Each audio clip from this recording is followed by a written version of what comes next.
The hand came down hard on the crib railing. I said, "Stop crying." Patricia Sullivan's face twisted with rage as she leaned over the trembling 2-year-old. Her fingers gripped his tiny arm, squeezing until the flesh turned white. Her nails dug into his skin, leaving crescent-shaped marks that would bruise by morning. "You want to scream? Go ahead. Scream all you want. Your mama's not coming. She's too busy counting her money. She doesn't love you. Nobody loves you." She leaned closer, her breath hot against his face. "Nobody except me." Little Ethan Whitmore's mouth opened wide, a scream built in his throat, rising up from somewhere deep in his chest, desperate to escape. But when he saw the look in Patricia's eyes, that cold, dead look that promised something worse was coming, the scream died. He went silent, his mouth closed, his body went limp, and something inside him, something innocent and trusting and pure, shattered into 1,000 pieces. He would not speak again for 3 weeks. Not until a cleaning lady with nothing to lose decided to listen to what his silence was screaming. Before we continue, I need to ask you something. Where are you watching from right now? What time is it in your city? Drop a comment below. I love seeing how far these stories travel across the world. And if this opening already gave you chills, hit that subscribe button and stay with me until the very end. I promise you this story will break your heart into pieces and then slowly, beautifully put it back together again. Now let me tell you how this nightmare began. 3 weeks earlier, Ethan Whitmore was the happiest child in Greenwich, Connecticut. He woke up every morning babbling, singing made-up songs, calling "Mama, Mama" until someone came to get him. He laughed at everything butterflies bubbles, the way his stuffed elephant's trunk flopped when he shook it. He was learning new words every day, pointing at things and demanding to know their names. Bird, bird, what bird, Gamma? That's what he called Walter Chen, the family butler.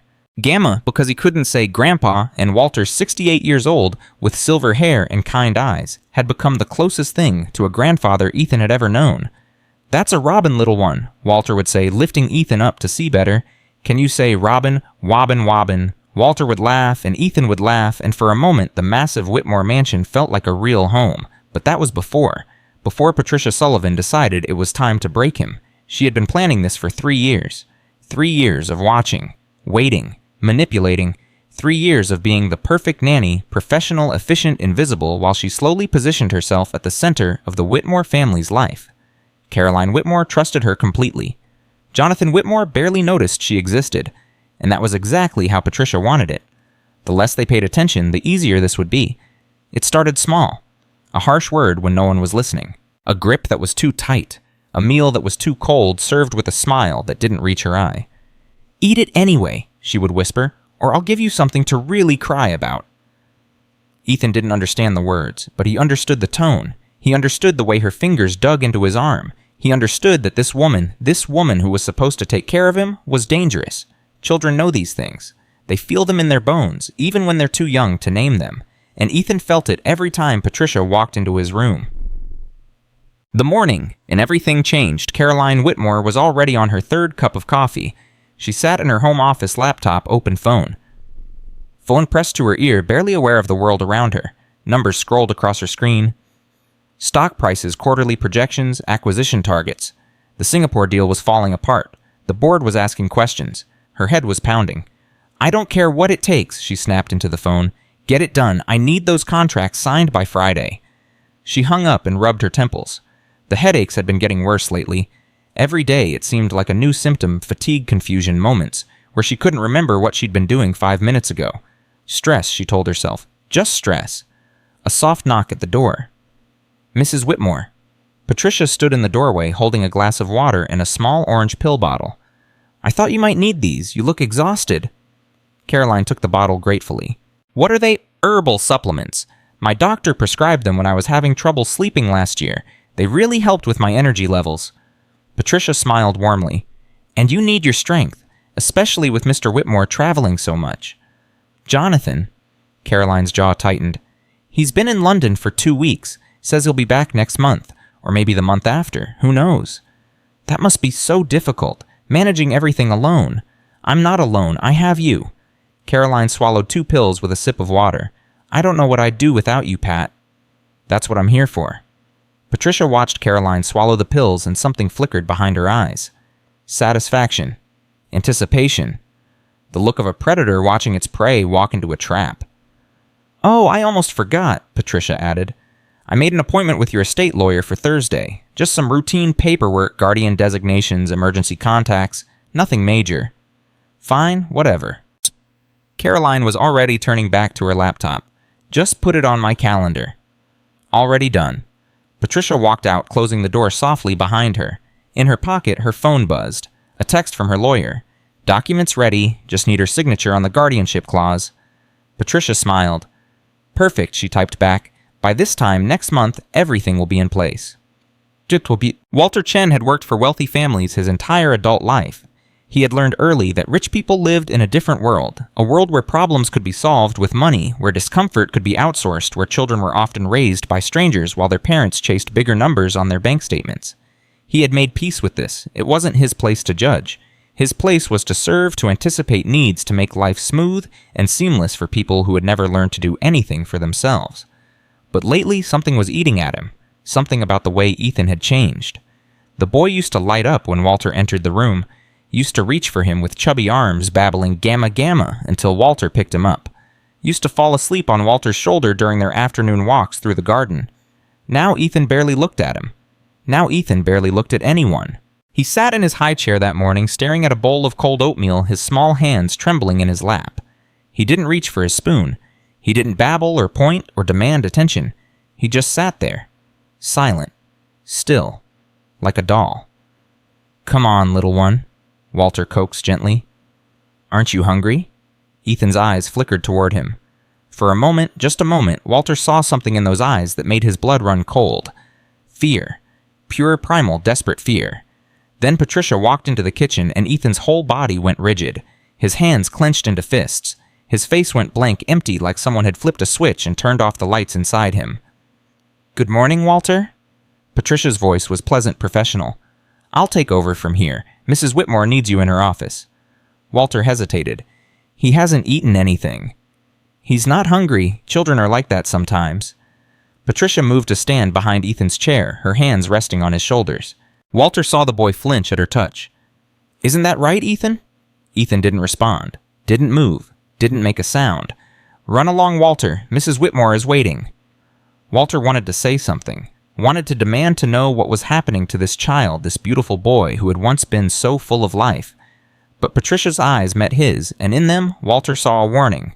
"Don't interfere. This is none of your business." He turned and walked away, and he hated himself for it. Let me pause here for a moment. I know some of you watching this have seen something wrong in your family, in your neighborhood, in your workplace, and had to decide whether to speak up. It's one of the hardest decisions a person can make. If you've ever been in that situation, drop a comment below.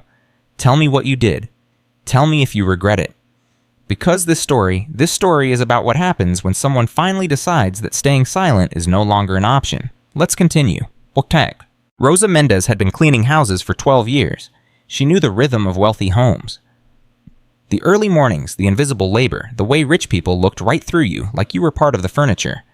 She knew how to move silently, work quickly, and never ever draw attention to herself. That was the key to survival in this world. Be useful, be invisible, be forgettable. Rosa couldn't afford to be memorable. She couldn't afford to cause problems. Because Rosa Mendez had a secret that could destroy everything she had built. She was undocumented. She had crossed the border 15 years ago, pregnant and desperate, fleeing a situation she never talked about. She had built a life here, a small life, a careful life, working jobs that paid cash, and staying out of trouble, raising her daughter in a tiny apartment that was cramped and drafty but safe. Her daughter Lily was 6 years old now. Bright, curious, fearless, the light of Rosa's entire existence. Every morning, Rosa dropped Lily off at school, kissed her forehead, and whispered their daily ritual, "Be brave today, mi amor." And every morning, Lily would grin her gap-toothed grin and say, "Always mama." That smile was worth everything. Worth the 12-hour shifts. Worth the aching back and calloused hands. Worth being invisible in a world that treated her like she didn't exist. Rosa would do anything to protect that smile. Anything. She arrived at the Whitmore estate at 6 a.m. on a cold Tuesday morning. The house was enormous, more rooms than any family could possibly need, filled with expensive things that served no purpose except to prove that the owners could afford them. Rosa had seen houses like this before. She knew what they really were. Prisons. Beautiful gilded prisons. Where people suffocated slowly, surrounded by everything except the things that actually mattered. "You're the new girl." The kitchen manager barely looked up from her clipboard. Rosa nodded. Main floor's kitchen, upstairs hallways. Stay out of the office. Don't touch anything valuable. Don't bother the family. The manager handed her a schedule. And stay on Patricia Sullivan's good side. She runs things around here. Who's Patricia Sullivan? The nanny. She's been here 3 years. Mrs. Whitmore trusts her completely. The manager lowered her voice. The last 3 cleaning girls all quit within a week. Said the work was too stressful. Rosa understood the unspoken message. Don't ask questions. Don't make waves. Just do your job and collect your paycheck. She could do that. She had been doing that her entire life. But as she climbed the stairs to begin cleaning the upstairs hallways, Rosa heard something that stopped her in her tracks. Crying. Soft. Muffled. Coming from behind a closed door at the end of the hall. The kind of crying that comes from someone who has learned that crying too loud is dangerous. Rosa knew that sound. She knew it in her bones, in her blood, in the deepest part of her soul. It was the sound she had made as a child, hiding in closets, pressing her hand over her mouth to muffle her sobs. It was the sound of a child who had no one to turn to. She walked toward the door without thinking. It was locked, from the outside. Rosa's heart began to pound. Why would someone lock a door from the outside? Why would someone trap a child in a room? She knocked gently. Hello, little one, are you okay in there? The crying stopped instantly, completely, like someone had flipped a switch. Rosa pressed her ear to the door. She could hear breathing fast. Panicked, the breathing of someone trying very hard to be silent. It's okay, she whispered. I'm not going to hurt you. I just want to make sure you're... What do you think you're doing? Rosa spun around. A woman stood at the end of the hallway, tall, thin, hair pulled back, so tight it stretched the skin of her face. She was smiling, but her eyes were flat and cold like a shark's. I heard crying, Rosa said. I thought someone might need help. That's Ethan's room. He's taking his nap. But I heard... Children cry. It's what they do. The woman walked closer, her heels clicking on the hardwood floor. Each click felt like a warning. You must be the new cleaning girl. Rosa, is it? Yes. I'm Patricia Sullivan, Ethan's nanny. She extended her hand and Rosa shook it. Patricia's grip was cold, strong, controlled. A word of advice, Rosa. This is a big house with many rooms. Not all of them are your concern. She was still smiling, but her eyes weren't. Do you understand? Rosa understood perfectly. Stay away. Mind your own business, or else. Yes, ma'am? Good. Patricia's smile widened. Now go back to work. The hallway floors aren't going to clean themselves. Rosa walked past, her heart pounding. At the top of the stairs, she glanced back. Patricia was standing outside Ethan's door, watching her, that smile still fixed on her face like a mask. Rosa hurried down the stairs and didn't look back again, but she couldn't forget the sound of that crying, and she couldn't forget the look in Patricia Sullivan's eyes. For the next 3 days, Rosa watched. She watched the way Ethan sat motionless in his high chair, staring at food he never touched. She watched the way his whole body tensed whenever Patricia entered a room. She watched the way his eyes, those big blue beautiful eyes, followed Rosa around. With something that looked terrifyingly like hope. Help me, those eyes seemed to say. Please, someone, help me. She watched Caroline Whitmore too. The woman was clearly exhausted. Dark circles under her eyes, hands trembling as she held her coffee moments where she would stop mid-sentence and forget what she was saying. The Singapore deal, Caroline would mutter, pressing her fingers to her temples. What was I saying about the Singapore deal? You were saying the contracts need to be signed by Friday? Patricia would remind her gently. Right, Friday. Caroline would shake her head like she was trying to clear fog from her brain. I don't know what's wrong with me lately.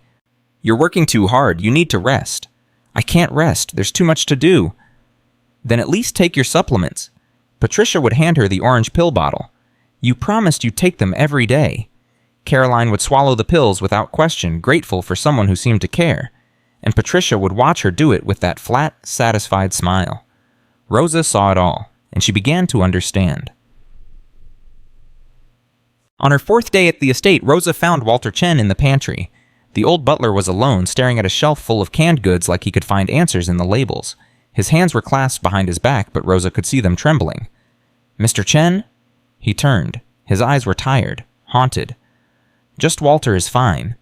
Rosa glanced over her shoulder to make sure they were alone. Then she stepped inside and closed the door. The boy, she said quietly. Ethan? How long has he been like this? Walter's face went pale. Like what? Silent, terrified, flinching every time that woman comes near him. For a long moment, Walter didn't respond. He just stood there, looking at Rosa like she was the first person in months who had actually seen what he had been seeing. 3 weeks from him, he finally said.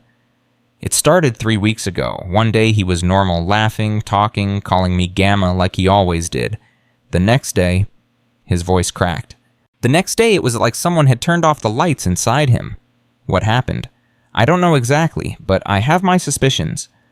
Patricia, Walter nodded slowly. She's been different lately, more confident, more possessive, like she's won some game the rest of us didn't even know we were playing. Rosa's hands clenched into fists. We have to do something. You think I haven't tried? Walter's whisper was fierce, anguished. 6 months ago, I called Child Protective Services. Anonymous tip, said I was worried about the child's welfare.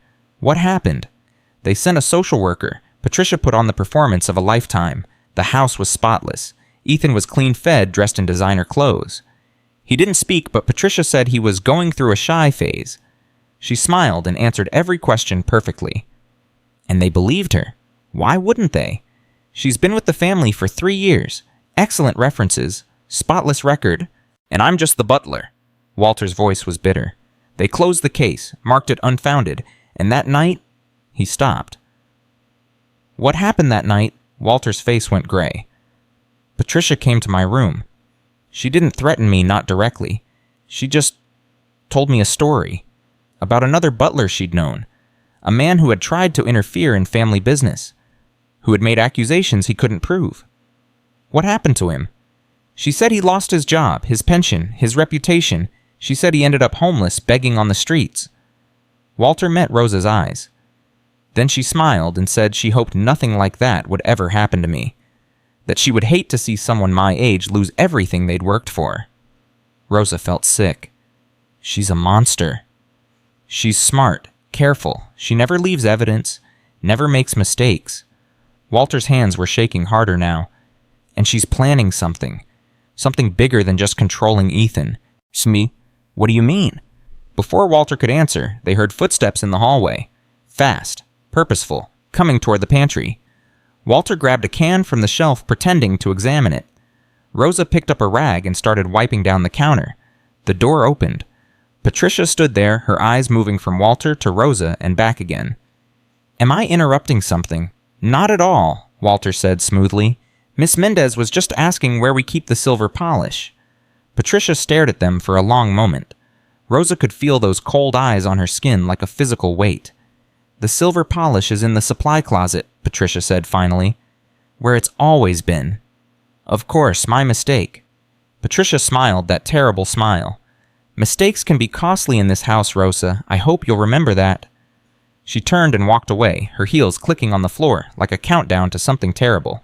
When she was gone, Walter leaned close to Rosa and whispered, Tonight, after everyone's asleep, meet me by the garden fountain. I have something to show you.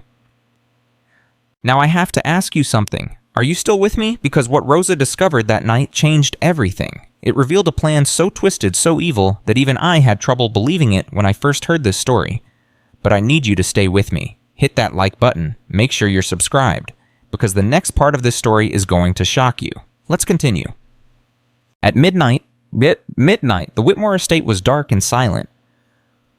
Rosa crept through the shadows, her footsteps soft on the grass. The fountain was at the back of the garden, hidden behind a hedge, a place where no one would see them. Walter was already there, a leather folder clutched in his hands. I found these in Mrs. Whitmore's office, he whispered. There's a hidden safe behind the bookshelf. Mrs. Whitmore's mother had it installed decades ago. Patricia's been using it to store documents. She doesn't know I know about it. Rosa took the folder with trembling hands. The first page was a will. The Whitmore estate will dated 3 months ago. At the bottom, a clause that made Rosa's blood turn to ice, in the event that both parents are deceased or incapacitated guardianship of Ethan James.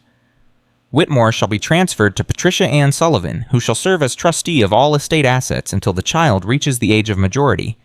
She made herself his guardian, Rosa breathed. Keep reading. The next page was an insurance policy. Life insurance on Caroline Whitmore. $5 million. The beneficiary, Patricia Sullivan, as trustee for Ethan Whitmore. There was another policy underneath it, same amount, on Jonathan Whitmore. $10 million in life insurance with Patricia controlling every penny. And there's more, Walter said. His voice was shaking now.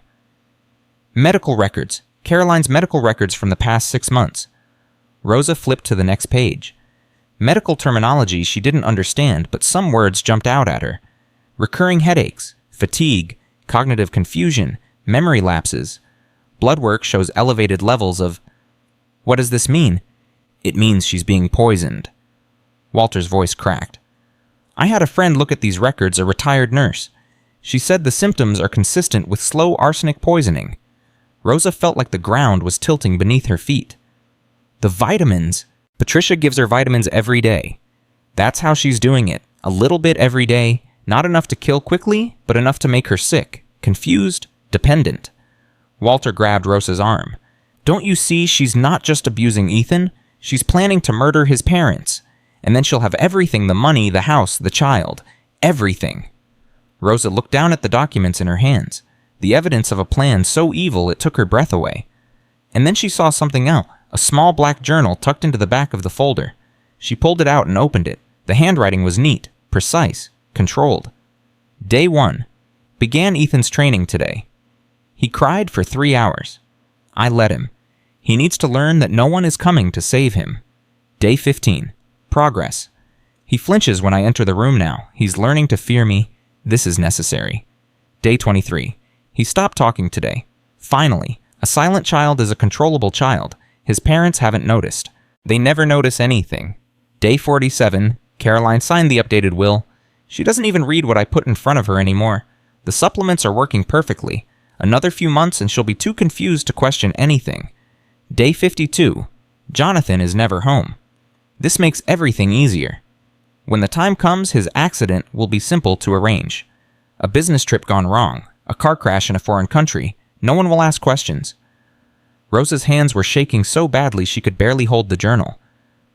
We have to go to the police, she whispered. Right now. Tonight. With what stolen documents and a journal she'll claim is fiction? Walter shook his head. We need more. We need to catch her in the act. We don't have time. She could hurt Ethan tomorrow. She could give Caroline a fatal dose tomorrow. If we move too fast, she'll destroy the evidence and disappear, and then she'll come back. Women like Patricia always come back. Walter took the folder from Rosa's hands. I'll make copies of everything, hide them somewhere safe, and tomorrow we'll... A sound in the darkness.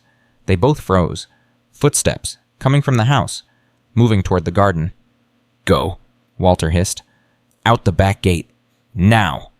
Rosa ran. She didn't look back, didn't stop to see who was coming. She just ran, her heart pounding, her lungs burning, turning until she reached the street where her car was parked. She sat in the driver's seat, gasping for breath. The images from that journal burned into her mind. A silent child is a controllable child. His parents haven't noticed. They never notice anything. Rosa thought of Ethan. Those empty eyes.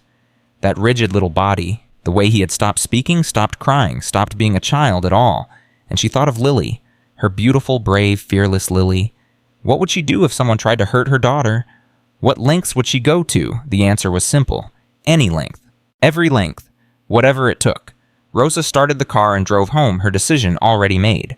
Tomorrow she would find a way to stop Patricia Sullivan. Or she would die trying. The next morning, Rosa arrived at the estate to find an ambulance in the driveway. Her heart stopped. She ran inside, pushing past the kitchen staff. The security guards, the cluster of shocked employees gathered in the foyer. What happened? What's going on? Walter grabbed her arm. His face was gray. It's Mrs. Whitmore. She collapsed during breakfast. They think it might be a stroke. Or a poison, Rosa thought. She finally gave her too much. Where's Ethan? With Patricia. She's locked herself in his room with him, says she's protecting him from the stress. Walter's voice dropped to a whisper. She knows, Rosa. I don't know how, but she knows something's wrong. She's not letting anyone near that boy. Rosa's blood ran cold. I have to get him out of there. You can't. The house is in lockdown. Security everywhere. Patricia's in charge until Mr. Whitmore gets back from London. When will that be? Tomorrow at the earliest. His flight was delayed because of weather. 24 hours? Ethan would be alone with Patricia for 24 hours. Rosa felt something shift inside her, something hard, determined, desperate. "Give me the copies," she said. "The documents, the journal, everything." "Rosa, what are you planning?" "I'm going to end this, tonight." Rosa spent the day pretending to work. She cleaned rooms she'd already cleaned. She polished surfaces that were already gleaming. She watched and waited and planned. At 3 p.m., she saw Patricia come downstairs. The nanny looked calm, composed, completely in control. She walked into the kitchen, poured herself a cup of tea, and made a phone call. Rosa crept closer, pretending to dust a nearby shelf. "Yes, the hospital called. They're running tests, but they won't find anything. I made sure of that." Patricia's voice was low, confident. "No, Jonathan won't be a problem. I've already made arrangements for his return trip. The car service I hired is very reliable." Rosa's blood turned to ice. She was planning to kill Jonathan, not someday. Now, on his way back from the airport. The boy is under control. He won't say anything. He can't say anything. Patricia laughed softly. "By this time next week, I'll be the sole guardian of a 2-year-old heir to $20 million. And no one will suspect a thing." Rosa's hands were shaking so badly she knocked a vase off the shelf. It shattered on the floor. Patricia spun around. Their eyes met. For a long, terrible moment, neither of them moved. Then Patricia smiled. "Clumsy," she said. "Clean that up." She walked away, still talking on her phone, but Rosa saw the look in her eyes. Suspicion. Calculation. Warning. "She knows," Rosa thought. "She knows I heard something." She had to move tonight. There was no more time. At 10 p.m., Rosa called her neighbor, Mrs. Chen. "I need you to watch Lily tonight, maybe for a few days." "Rosa, what's wrong? You sound scared." "I'm handling something. Something important. I just need to know Lily is safe." There was a long pause. Then Mrs. Chen said, "Bring her over. Whatever you're doing, be careful." Rosa packed a bag for Lily. Clothes, toys, her favorite stuffed bunny. She woke her daughter gently. "Mama, what's happening? You're going to have a sleepover with Mrs. Chen, mi amor." "But I want to stay with you." Rosa held her daughter tight, breathing in the smell of her hair, trying to memorize every detail of her face. "I know, baby, but Mama has something important to do, something to help a little boy who needs me." Lily looked up at her with those big, trusting eyes. "Is he hurt?" "Yes, mi amor, he's very hurt, and he has no one else to help him." Lily was quiet for a moment. Then she nodded solemnly. "You have to help him, Mama. That's what you always tell me. When someone needs help, we help them." Rosa's eyes filled with tears. "That's right, baby. That's exactly right." She carried Lily down the halls to Mrs. Chen's apartment. At the door, she knelt down and held her daughter's face in her hands. "I love you more than anything in this world. You know that, right?" "I know, Mama. And whatever happens, whatever you hear, always remember that Mama loves you. Always. Forever." Lily hugged her tight. "Come back soon, Mama. Promise." Rosa kissed her forehead. "I promise." She watched Mrs. Chen take Lily inside, watched the door close, and then she turned and walked into the night. At midnight, Rosa stood outside the Whitmore estate. The house was dark, silent. The ambulance was gone. Most of the staff had been sent home. Only Patricia remained locked inside with Ethan. Walter had given Rosa what she needed: a key to the service entrance, the alarm code, a detailed map of the house with Patricia's room marked in red. "Be careful," he had said. "She's dangerous, more dangerous than you can imagine." "I know. If something goes wrong, then at least I tried." Rosa took a deep breath and approached the service entrance. The key worked. The alarm code worked. The door swung open silently. She crept through the dark kitchen, up the back stairs toward Ethan's room. The hallway was empty, silent. Every shadow looked like a threat. Rosa reached Ethan's door. It was locked from the outside as always. She used the master key Walter had given her. The door swung open. The room was dark. She could hear soft breathing from the crib. Ethan sleeping. Rosa moved toward him, her heart pounding so loud she was sure the whole house could hear it. Ethan lay curled up in a ball, clutching a stuffed elephant, even in sleep, looking tense and afraid. There were bruises on his arms, fresh ones, red and purple marks in the shape of fingers. Rosa's eyes filled with tears. "I'm here, baby," she whispered. "I'm going to get you out of here." She reached down to pick him up. "I've been waiting for you." The lights came on. Rosa spun around. Patricia stood in the doorway, blocking the only exit. She was still wearing her day clothes like she hadn't slept at all, like she had been waiting, and in her hand she held a knife. Pshetok. Did you really think I didn't know? Patricia stepped into the room, closing the door behind her. The click of the lock was the loudest sound Rosa had ever heard. I've been watching you since the first day. The concerned looks, the questions, the way you kept hovering near this room. Patricia smiled. I knew you were going to be a problem. I just needed to find out how much you knew. I know everything. Rosa's voice was steadier than she felt. The poisoning, the insurance policies, the guardianship papers, the journal where you documented everything you've done to this child. Something flickered in Patricia's eyes. Fear, just for a second. You don't have any proof. I have copies, hidden somewhere you'll never find them. And if anything happens to me tonight, those copies go straight to the police. It was a bluff, a desperate, dangerous bluff. Rosa had no copies, Walter had kept them all. But Patricia didn't know that. You're lying. Am I? Rosa forced herself to meet Patricia's gaze. Are you willing to bet everything on that? Patricia's grip tightened on the knife. Her jaw clenched. Rosa could see her calculating, weighing the risks, trying to figure out if Rosa was telling the truth. Behind them, Ethan stirred in his crib. Here's what's going to happen, Patricia said slowly. You're going to walk out of this house. You're going to forget everything you've seen, and you're never going to come back. And if I don't, then I'll make sure you lose everything. Patricia stepped closer. Your job, your freedom, your daughter. Rosa went cold. Oh yes, I know about Lily. Patricia's smile was cruel. 6 years old, goes to Jefferson Elementary, lives in apartment 4B on Maple Street. She leaned in close. One phone call to immigration and you're both gone. Deported. Separated.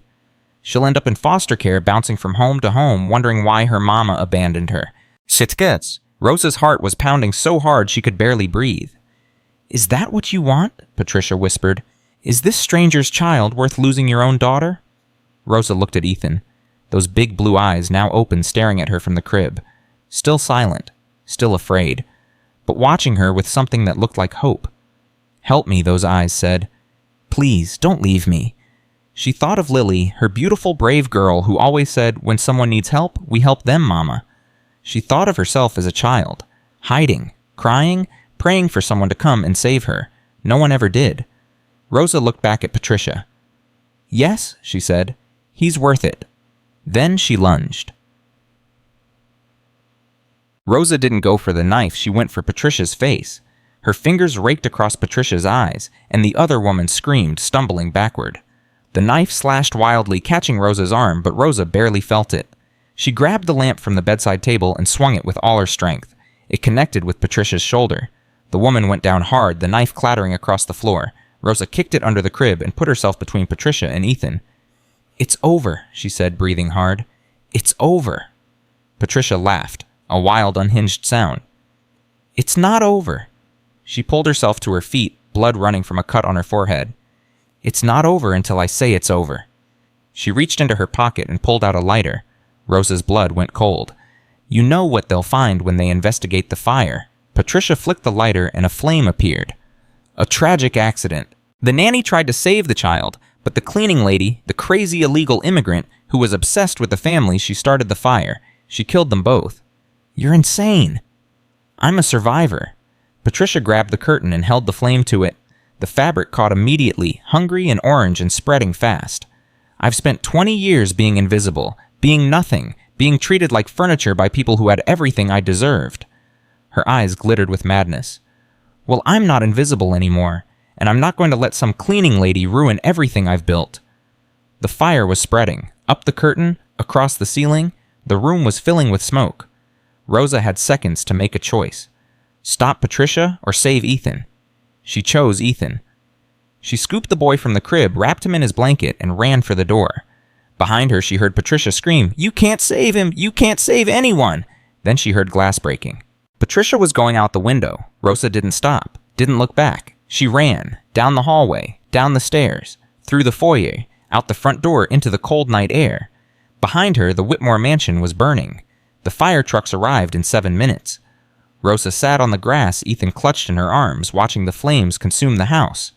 The boy hadn't made a sound since they'd escaped. He just pressed against her chest, his tiny heart beating against hers. Walter found her there. His face was streaked with tears. "Rosa, my God, are you all right?" "Patricia got away. She went out the window. The police will find her." "Will they?" Walter didn't answer. They both knew the truth. Patricia had money, resources, a 3-year head start on planning. She could be anywhere by now. A paramedic approached. "Ma'am, we need to examine the child." Rosa held Ethan tighter. "He's not hurt. He's just scared." "Ma'am, please, let us help." Slowly, gently, Rosa transferred Ethan to the paramedic's arms. The little boy's eyes never left her face. And then for the first time in 3 weeks, Ethan Whitmore opened his mouth. "Ro-Ro." Everyone froze. "Ro-Ro." Ethan reached out his small arms toward her. "Ro-Ro, stay?" Rosa's heart shattered and rebuilt itself in the space of a single breath. She took him back from the paramedic, tears streaming down her face. "I'm here, baby. I'm right here." "Stay." Ethan whispered, his voice rusty from weeks of silence. "Ro-Ro, stay." "I'll stay."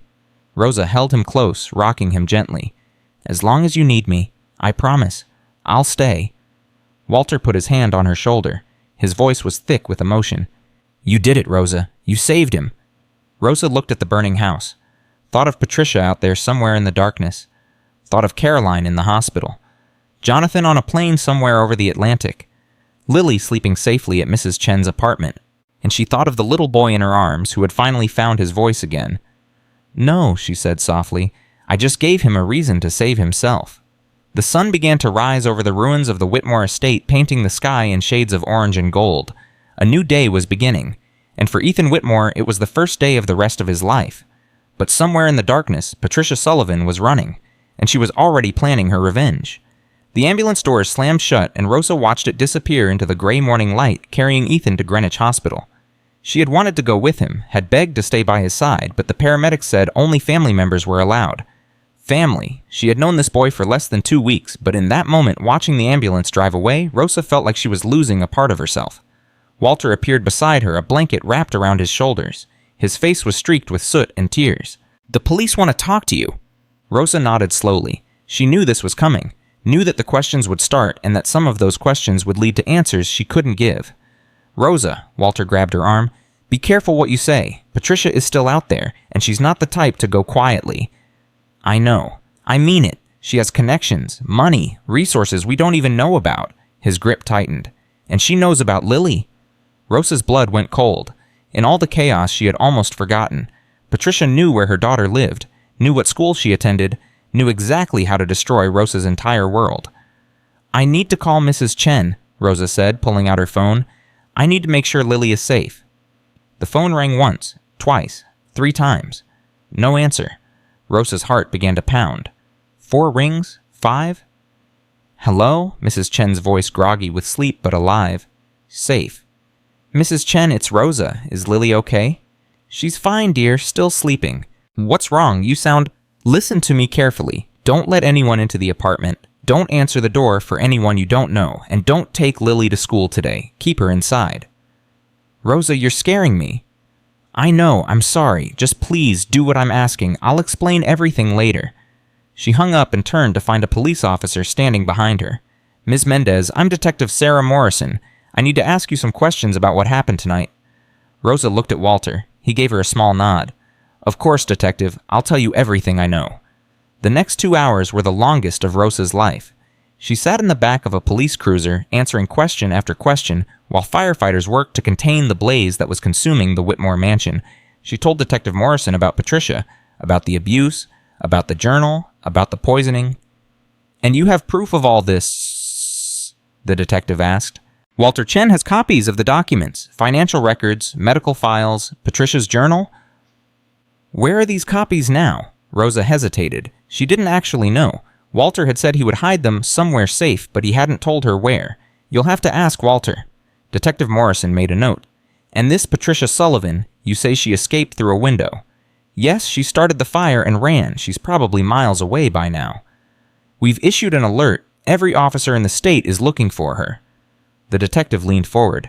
"Ms. Mendez, I have to ask, what were you doing in the house at midnight?" Rosa's throat tightened. This was the question she had been dreading. "I was trying to save Ethan." By breaking into the house. The door was unlocked. A lie, but a necessary one. I knew Patricia was dangerous. I knew she was alone with the boy. I couldn't just do nothing. Detective Morrison studied her for a long moment. Rosa could feel the woman's eyes taking in her worn clothes, her calloused hands, her accent that she could never quite hide no matter how hard she tried. Ms. Mendez, are you a legal resident of the United States? Rosa's heart stopped. I don't see how that's relevant. It's a simple question. Rosa thought of Lily, of Mrs. Chen's apartment, of everything she had built over 15 years of hiding, working, surviving, and she thought of Ethan, of his small voice saying, "Row, row, stay." No, she said quietly. I'm not. Detective Morrison was silent for a moment. Then she closed her notebook. For now, I'm going to focus on finding Patricia Sullivan, but I should warn you, once this investigation is over, there may be questions about your immigration status. She paused. I suggest you find a lawyer. Rosa watched the detective walk away, and she felt the ground shifting beneath her feet. She had saved Ethan, but in doing so, she might have destroyed her own life. 7 hours later, Rosa sat in the waiting room of Greenwich Hospital. She had been here since the police finished questioning her, sitting in the same plastic chair, staring at the same white walls.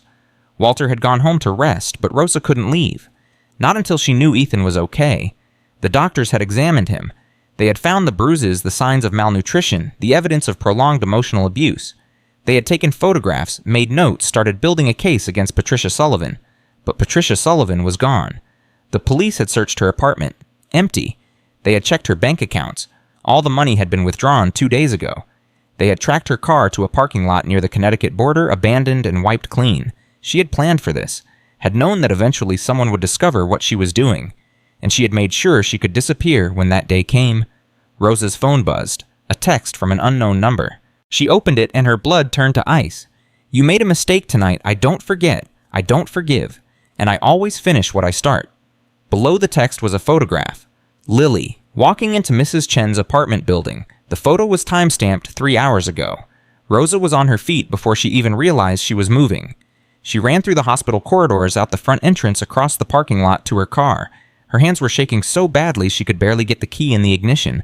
20 minutes. That's how long it would take to drive to Maple Street. 20 minutes of not knowing if her daughter was safe. She called Mrs. Chen while she drove. Hello. Is Lily okay? Is she still with you?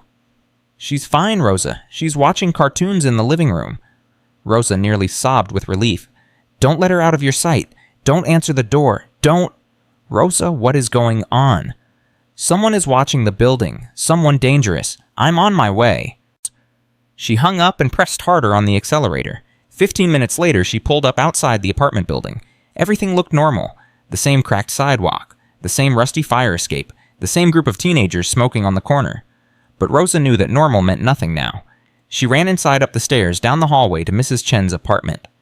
She pounded on the door. Mrs. Chen, it's Rosa. Let me in. The door opened and there was Lily. Beautiful, perfect, safe Lily. Rosa scooped her daughter into her arms and held her so tight that Lily squirmed. Mama, you're squishing me. I'm sorry, baby. I'm sorry. Rosa was crying now, tears streaming down her face. I just missed you so much.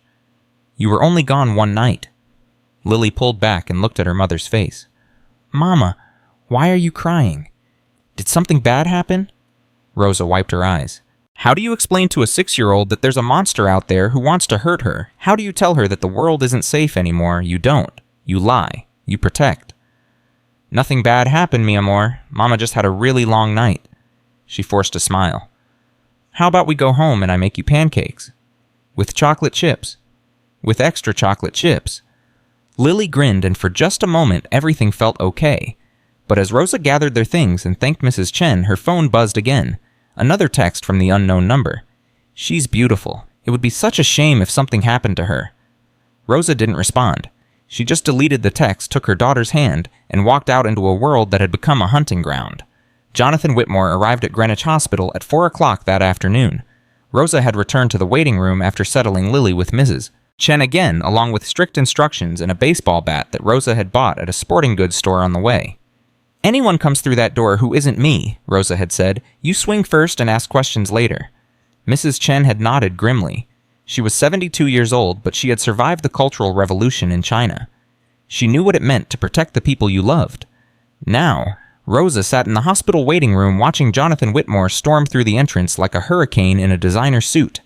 He was tall, handsome, the kind of man who was used to getting what he wanted. His face was twisted with fury, and he was shouting into his phone. "I don't care what it costs. I want every private investigator in the country looking for her. I want her found." He hung up and strode toward the nurse's station. "I'm Jonathan Whitmore. Where is my son?" The nurse pointed him toward a room down the hall. Jonathan disappeared through the door. Rosa stood up slowly. She knew she should probably leave, should probably go back to Lily and forget this family ever existed. She had done what she could. Ethan was safe now. His father was here, but something kept her rooted in place. 20 minutes later, Jonathan Whitmore emerged from his son's room. His face was pale. His hands were shaking. All the fury was gone, replaced by something else. Devastation. He walked past Rosa without seeing her, slumped into a chair, and buried his face in his hands. Rosa watched him for a moment. Then she made a decision. She walked over and sat down beside him. "Mr. Whitmore." He looked up. His eyes were red. "Who are you?" "My name is Rosa Mendez. I'm the one who pulled Ethan out of the fire." Jonathan stared at her. For a long moment, he didn't speak. Then his face crumpled. "They showed me the bruises. They showed me the medical reports. They told me what she did to him." His voice broke. "How did I not know? How did I not see it?" Rosa didn't answer. What could she say? That he had been too busy making money to notice his son was being tortured, that his wife had been too absorbed in her work to see what was happening under her own roof, that they had trusted a monster with their child. All of it was true, but saying it wouldn't help. "He's safe now," Rosa said quietly. "That's what matters?" "He won't talk to me." Jonathan's voice was hollow. "I went in there, and he just stared at me, like he didn't know who I was, like I was a stranger. He's been through a lot. It's going to take time." The doctor said he asked for someone named Roro. Jonathan looked at her.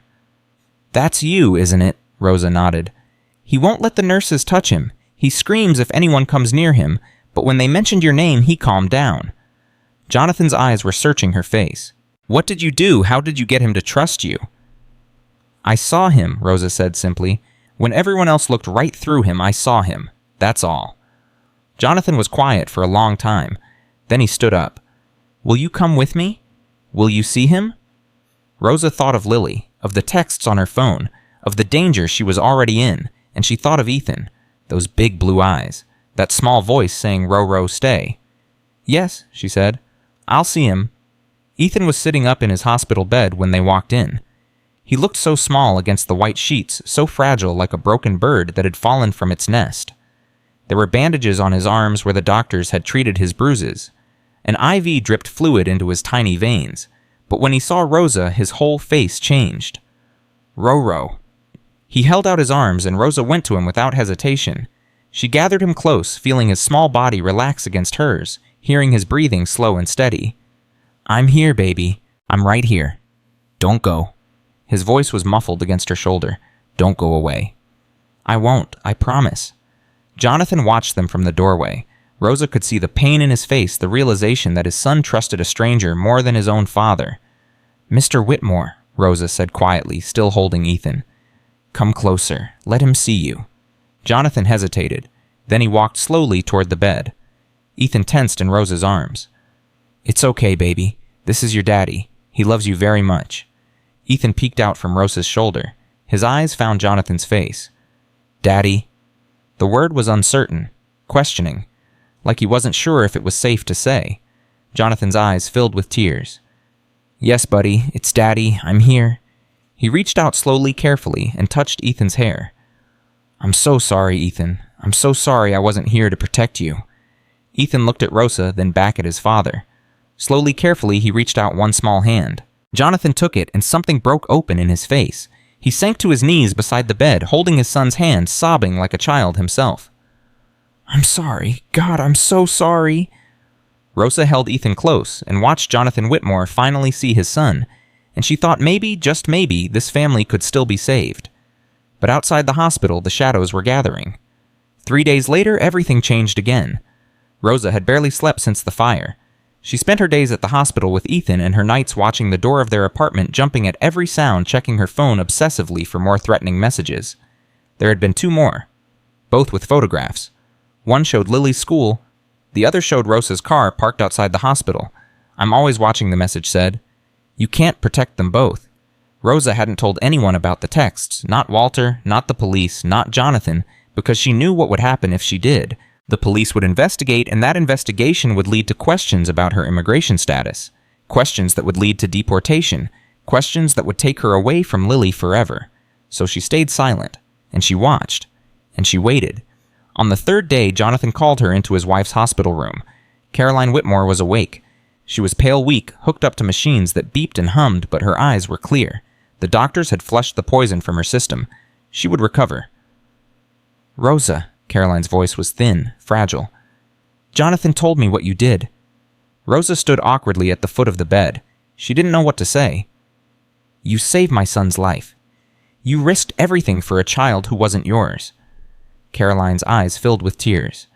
"Why, Rosa thought about the question, really thought about it.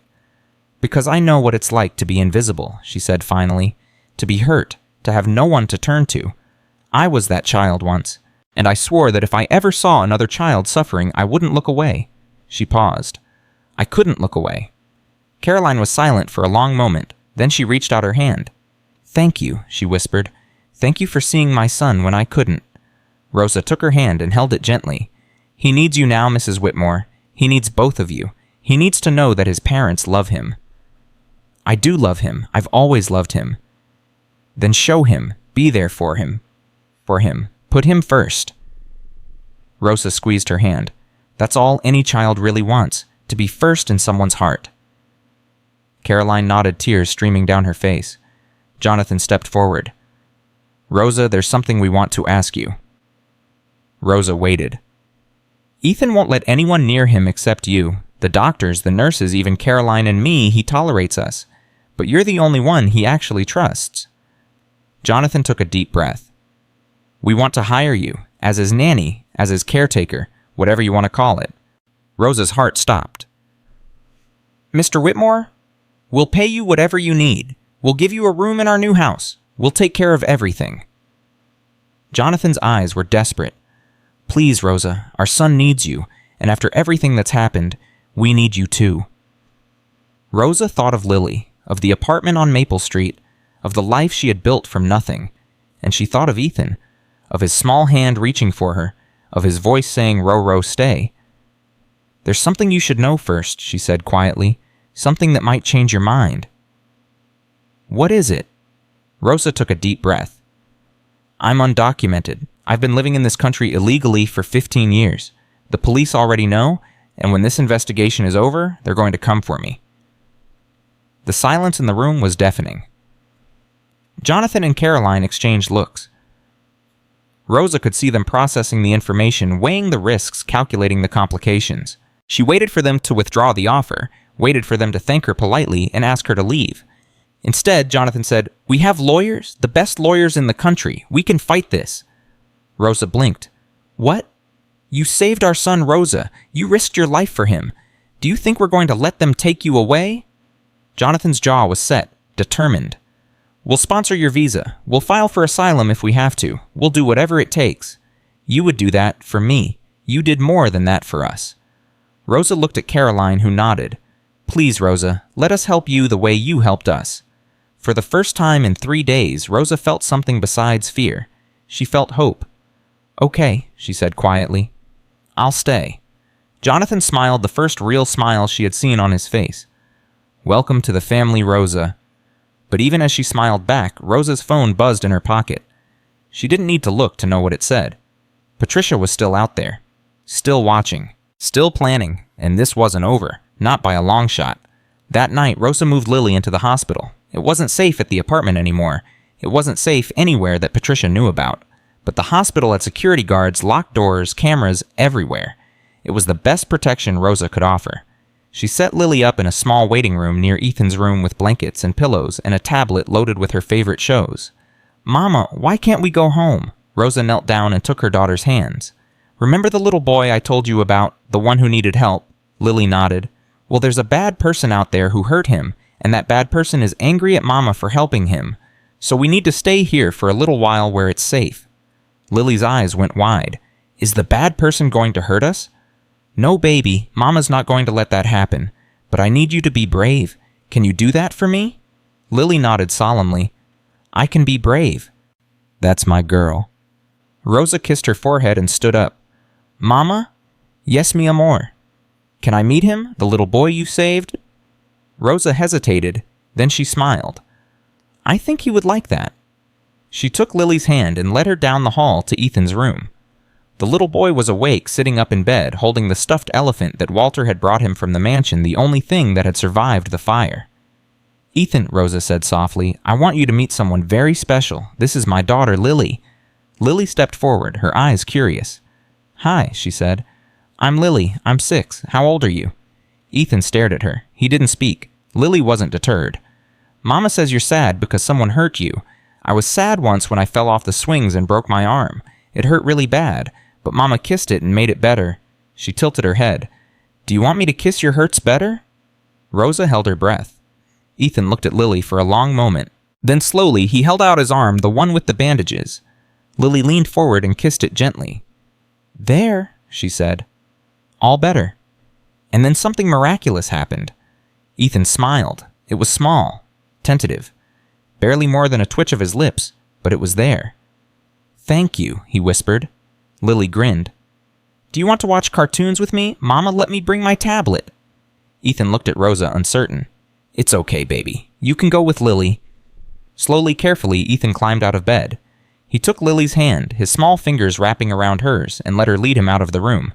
Rosa watched them go, and she felt tears streaming down her face. 2 broken children finding comfort in each other. Maybe that was how healing worked. Maybe you couldn't fix yourself alone.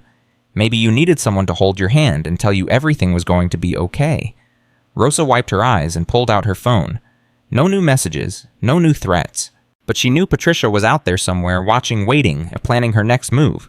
And when that move came, Rosa would be ready. 4 days later, the police found Patricia Sullivan. Or rather, what was left of her. Detective Morrison called Rosa at 7 in the morning. We found a body in a motel room in New Jersey. Female mid-40s matches Patricia Sullivan's description. But there's a problem. Rosa gripped the phone tighter. What kind of problem? The body was burned beyond recognition. We can't confirm identity without dental records, and Patricia Sullivan doesn't have any dental records on file. So you're not sure it's her? We're running DNA tests, but that could take weeks. Detective Morrison paused.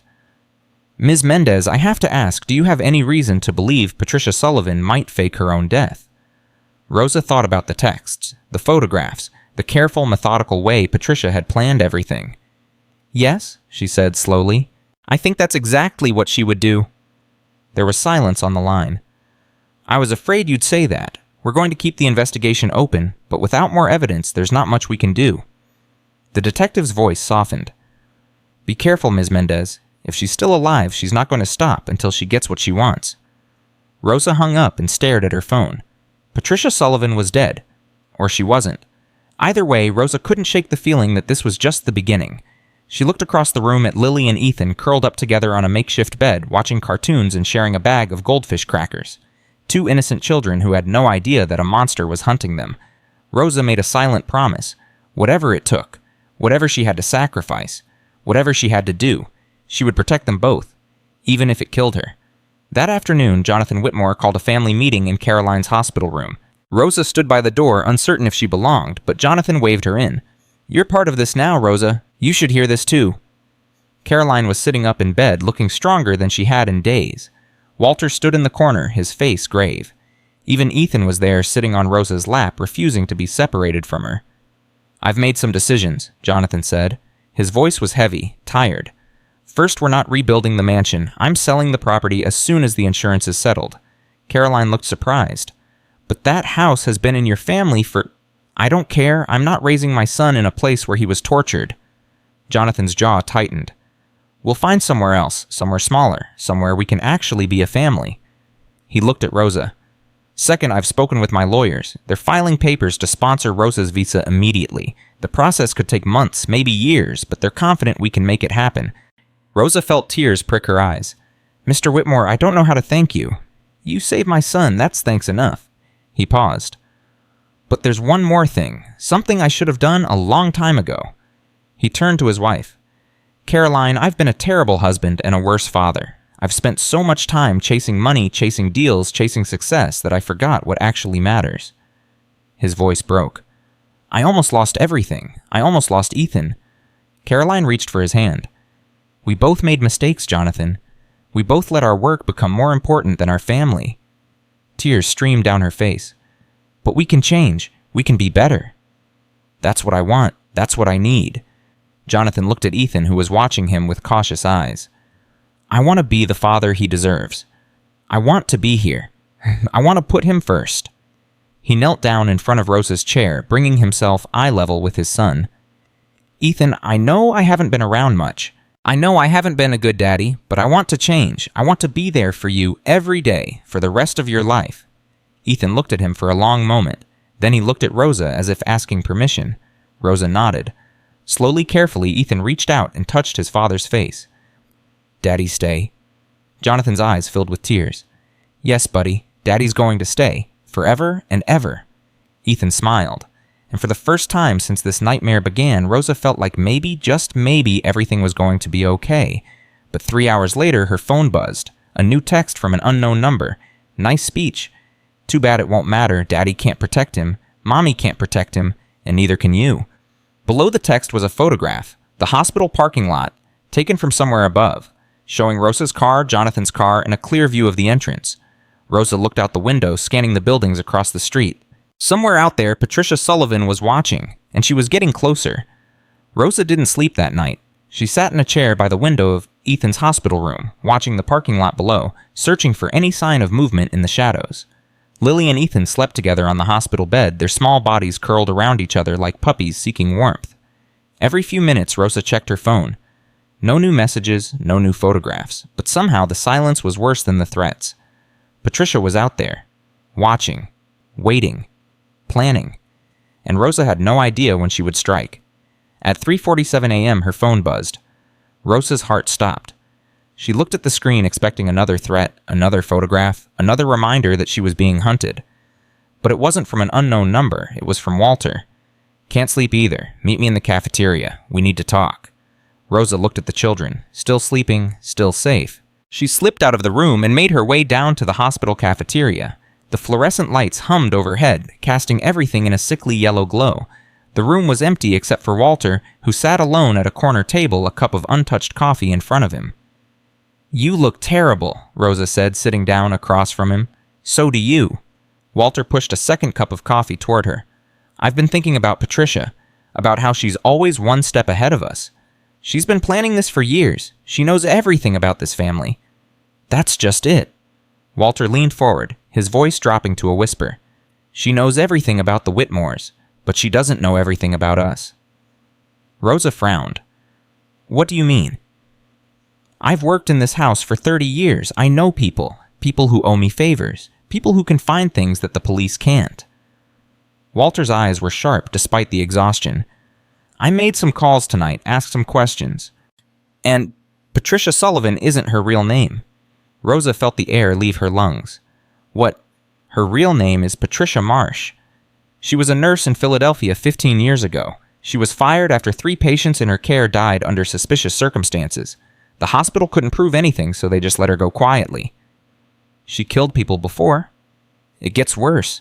After she left Philadelphia, she disappeared for 2 years.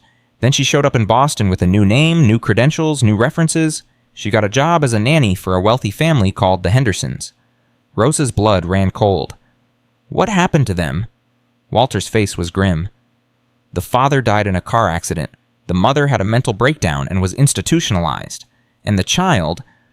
He paused. "The child was placed in foster care. Patricia applied to be his foster mother, but something spooked her before the paperwork went through. She disappeared again. And then she came here. 3 years ago. Perfect timing, perfect references, perfect everything." Walter's hands clenched around his coffee cup. "She's been doing this her whole life, Rosa, finding wealthy families, worming her way and destroying them from the inside. The Whitmores were just her latest targets." Rosa felt sick. "We have to tell the police." "I already did. I called Detective Morrison an hour ago." Walter's expression darkened. "But here's the thing, the body they found in that motel room, the DNA results came back. And it's not Patricia." Rosa's heart stopped. It was a homeless woman, someone no one would miss. Patricia killed her, burned the body, and staged it to look like suicide. Walter met Rosa's eyes. She wanted us to think she was dead. She wanted us to let our guard down. Rosa's phone buzzed in her pocket. She pulled it out with trembling hands. A new message from the unknown number. Surprise. Below the text was a photograph of the hospital cafeteria, taken from somewhere inside the room. Rosa's head snapped up. Her eyes scanned the empty cafeteria, searching for any sign of movement. Nothing. But the photograph had been taken seconds ago, which meant Patricia was here, right now, watching them. "We need to go," Rosa whispered. "Now." They moved fast, abandoning their coffee, rushing toward the elevators. Rosa's heart was pounding so hard she could hear it in her ears. The elevator doors opened. A nurse stepped out, nearly colliding with them. She looked startled. "Sorry," Rosa mumbled, pushing past her, but something made her look back. The nurse was watching them. Her face was calm, pleasant, forgettable. But her eyes... Rosa knew those eyes. Cold, flat, dead. "Walter," Rosa breathed. "That's her." Walter spun around, but the nurse was already gone, disappeared around a corner. "Go!" Rosa shouted. "Get security!" Walter ran toward the front desk while Rosa sprinted in the direction the nurse had gone. Her feet pounded against the linoleum floor, her breath coming in ragged gasps. She rounded the corner. Empty hallway, another corner. Empty. Patricia had vanished like smoke. Rosa stopped, her chest heaving. She pulled out her phone and dialed Jonathan's number. "Hello?" His voice was groggy with sleep. "She's here. Patricia's in the hospital. Get to Ethan's room now." She didn't wait for his response. She was already running back toward the elevators, praying she wasn't too late. Rosa burst into Ethan's room 30 seconds later. The bed was empty. The blankets were thrown back. The pillows were scattered on the floor. And the window that should have been sealed shut, was wide-open curtains billowing in the night breeze. Lily and Ethan were gone. Rosa's scream echoed through the hospital corridors. Let me ask you something right now. Have you ever felt that moment of absolute terror, that moment when everything you love, everything you fought for, is suddenly ripped away, when the ground disappears beneath your feet and you're falling into darkness with no way to stop? That's where Rosa was, standing in that empty room, staring at that open window, feeling her entire world collapse around her. But here's what I need you to understand about Rosa Mendez. She didn't collapse. She didn't freeze. She didn't give up. She got angry. And then she started hunting. The next 6 hours were chaos. Police swarmed the hospital. Every exit was sealed. Every floor was searched. Every security camera was reviewed. But Patricia was gone. And she had taken the children with her. Jonathan was inconsolable. He paced the hallways like a caged animal, screaming at police officers, demanding answers no one could give. Caroline had to be sedated after she collapsed in her hospital bed. And Rosa sat in a corner of the waiting room, absolutely still, her mind working faster than it had ever worked before. Patricia was smart, careful, methodical. She had planned this for years. She wouldn't make mistakes now. But everyone had weaknesses. Everyone had blind spots. And Rosa had spent her entire life learning to see what others missed. She thought about everything she knew about Patricia, the fake identities, the murdered patients, the destroyed families, the careful, patient way she dismantled lives from the inside. And then she thought about the texts. Patricia had been taunting her, sending photographs, proving that she was always watching, always one step ahead. But why, if Patricia just wanted to take Ethan and disappear, she could have done it quietly. She didn't need to announce herself. She didn't need to send threatening messages, unless she wanted Rosa to know, unless this wasn't just about Ethan anymore. Rosa pulled out her phone and scrolled back through the messages. Read them again, one by one. "You made a mistake tonight. I don't forget. I don't forgive. She's beautiful. It would be such a shame if something happened to her. Nice speech. Too bad it won't matter. Surprise." Every message was personal. Every message was aimed at Rosa specifically. Not Jonathan, not Caroline, not the police. Rosa. This wasn't just a kidnapping, this was revenge. Patricia didn't just want Ethan, she wanted to destroy Rosa first, which meant she wasn't done yet. She would reach out again. She would taunt, threaten, torment. And when she did, Rosa would be ready. At 9:23 a.m., Rosa's phone buzzed. Everyone in the room froze. Detective Morrison grabbed a recording device. Jonathan stopped pacing. Even the air seemed to hold its breath. Rosa looked at the screen. Unknown number. She answered. "Hello, Rosa." Patricia's voice was calm. pleasant, like they were old friends catching up over coffee. "I've missed you." "Where are they?" "Safe, for now." A pause. "The little girl is quite brave. She tried to bite me when I picked her up. I like that. It shows spirit." Rosa's hands were shaking with rage, but she kept her voice steady. "What do you want?" "What I've always wanted. What I deserve." Patricia's tone hardened. "Do you know how long I've worked for this? How many years I've spent planning, preparing, waiting, and then you, a nobody, a cleaning lady, an illegal immigrant, you ruined everything." "So this is about revenge. This is about justice. I put in 3 years of work on the Whitmore family. 3 years of smiling, serving, waiting. And I was so close to having everything." Her voice dropped to a whisper. "And then you saw me. You looked at me and you saw what no one else could see. I saw a monster. You saw the truth. And for that, you have to pay." Rosa gripped the phone tighter. "Tell me what you want." "I want you to suffer. I want you to know what it feels like to lose everything." Patricia paused. "But I'm not unreasonable. I'll give you a choice." "What kind of choice?" "Come to me, alone. Surrender yourself, and I'll let the children go." Another pause. "Or don't. And I'll make sure you never see either of them again." Rosa closed her eyes. She could feel everyone in the room watching her, waiting for her response. "How do I know you'll keep your word?" Patricia laughed. "You don't, but what choice do you have?"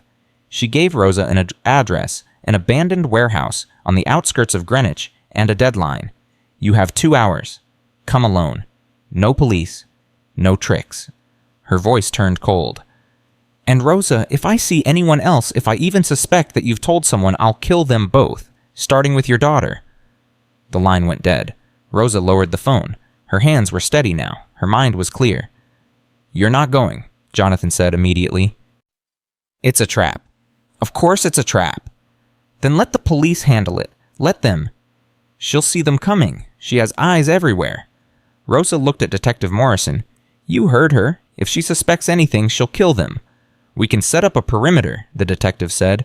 "Stay far enough back that she won't notice. And if she does notice, if she has cameras, scouts, anything," Rosa shook her head, "I won't risk my daughter's life on maybe." "So what's your plan?" Jonathan demanded. "Walk in there and get yourself killed." Rosa met his eyes. "My plan is to give her exactly what she wants." The room exploded with objections. Jonathan shouting, Detective Morrison arguing, Walter trying to reason with her. Rosa let them talk, let them exhaust themselves, and when they finally fell silent, she spoke.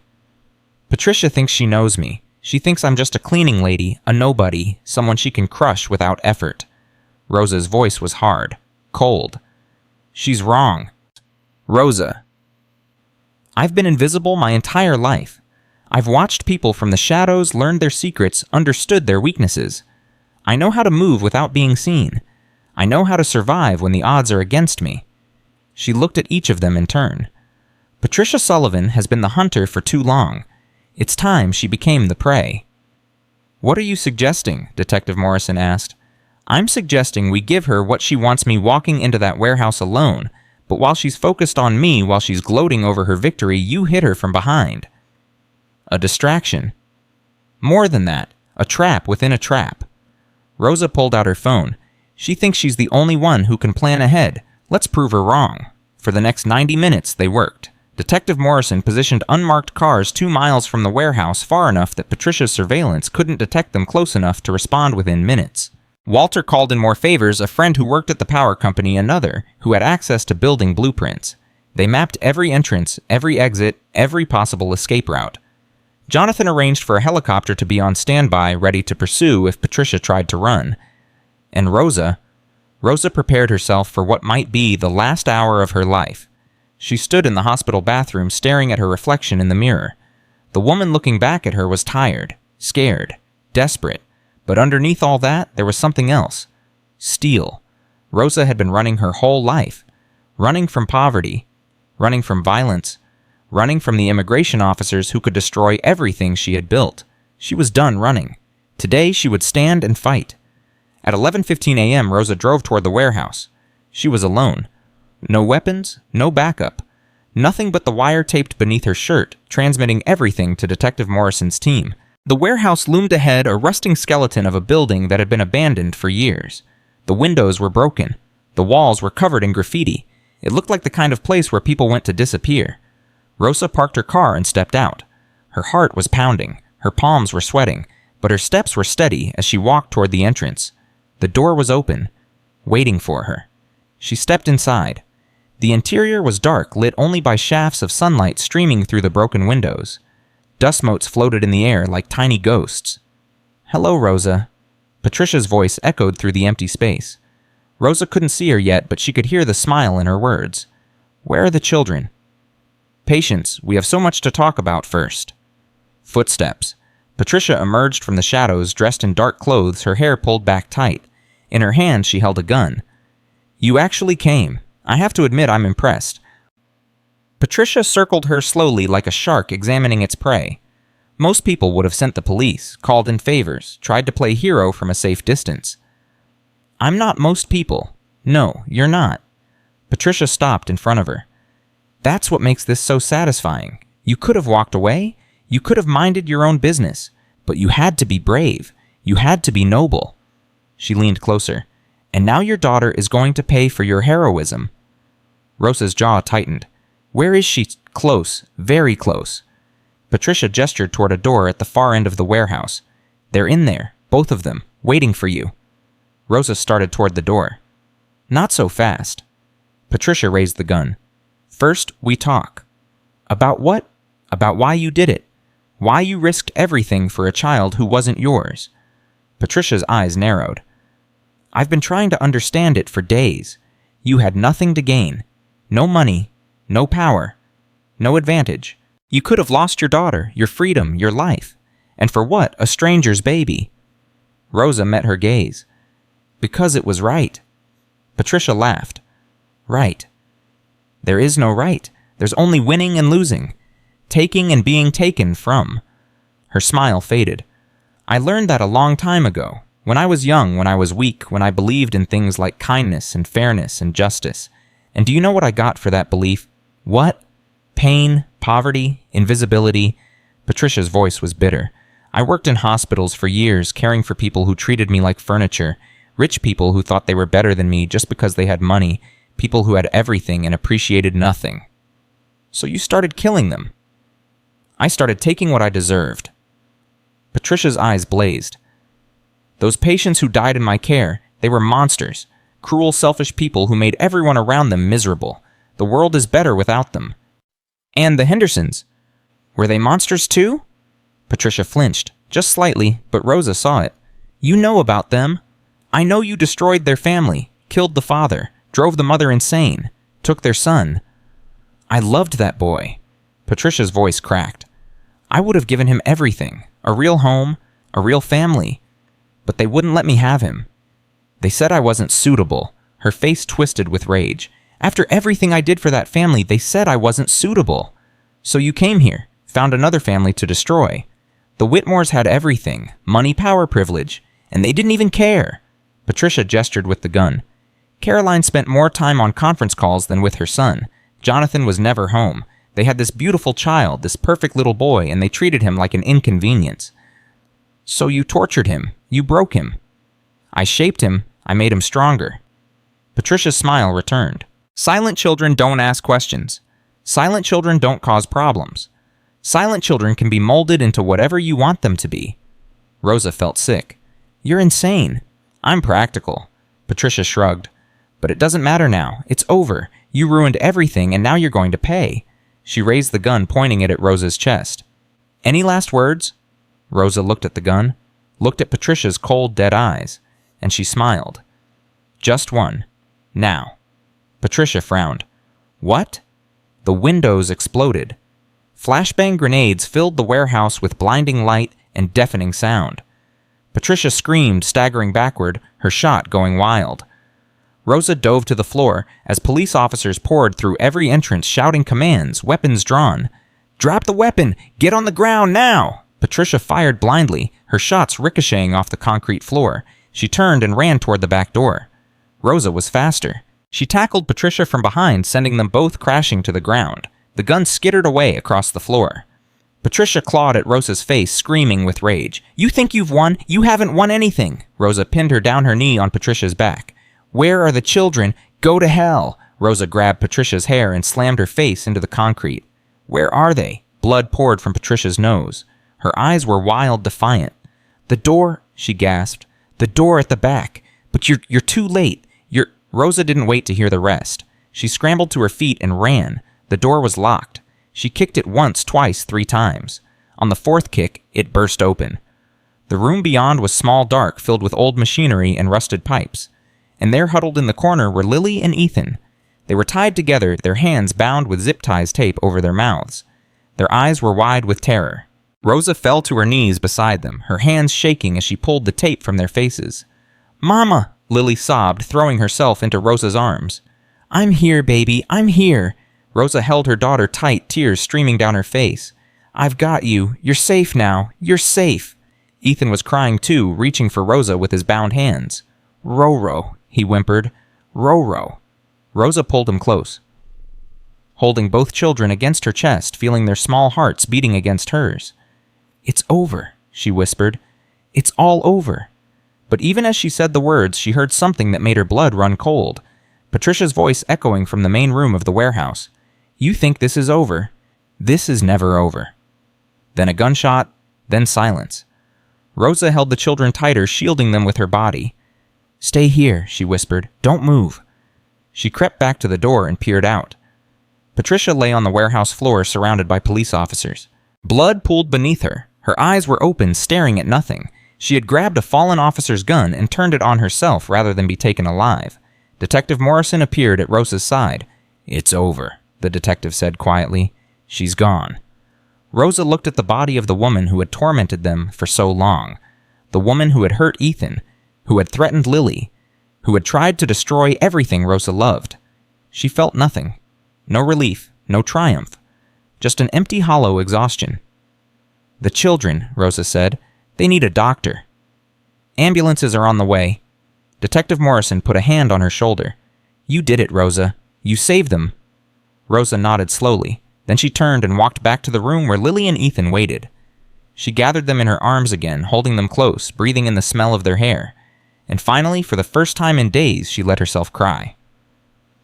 The hospital was quiet at 8 p.m. Rosa sat in a private room with Lily on one side and Ethan on the other. Both children had been examined, treated, and declared physically unharmed. The psychological scars would take longer to heal. Jonathan and Caroline were there too, sitting across from Rosa, their faces drawn with exhaustion and relief. "The police confirmed it," Jonathan said quietly. "Patricia's dead. It's really over." Rosa nodded. She wanted to believe it. Wanted to feel the relief that everyone else seemed to feel. But something nagged at her. Something she couldn't quite name. "Did they find anything else at the warehouse?" she asked. "Files, documents, evidence of her previous crimes?" Jonathan shook his head. "She kept records of everything, every family she targeted, every person she killed. It's like she was proud of what she'd done." "She was," Rosa said. "She thought she deserved it all. The money, the power, the control." Caroline reached across and took Rosa's hand. "I don't know how to thank you. You saved our son. You risked your life for him." "I would do it again." "I know you would." Caroline squeezed her hand. "That's why we want to make you an offer." Rosa looked at her questioningly. "We talked about this before, but now it's different. Now it's..." Caroline glanced at Jonathan. "We want you to be part of our family, officially, permanently." "We're adopting Lily," Jonathan added. "If you'll let us." Rosa's heart stopped. "What?" "We've already talked to our lawyers. We can fast-track the adoption process. Lily will be legally our daughter, which means..." He paused. "Which means she'll be a U.S. citizen. She'll be protected. No one can ever take her away from you." Rosa's eyes filled with tears. "You would do that. You gave us our son back. Let us give you this." Caroline's voice was thick with emotion. "Let us give your daughter a future." Rosa looked down at Lily, who was watching her with wide eyes. "Mama, what are they saying?" Rosa knelt down and took her daughter's hands. "They're saying they want to be our family, mi amor. They want to make sure we're always safe, always protected, always together." Lily looked at Ethan, then back at Rosa. Does that mean Ethan will be my brother? Rosa laughed through her tears. Yes, baby, something like that. Lily grinned. Cool, I always wanted a brother. Ethan reached out and took Lily's hand. Sister, he said quietly. It was one of the longest words Rosa had ever heard him speak, and in that moment, watching these two broken children hold hands, Rosa felt something she hadn't felt in a very long time. Hope. Real, genuine, unshakable hope.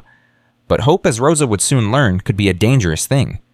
Because even though Patricia Sullivan was dead, her legacy was not. And somewhere out there, someone else was watching.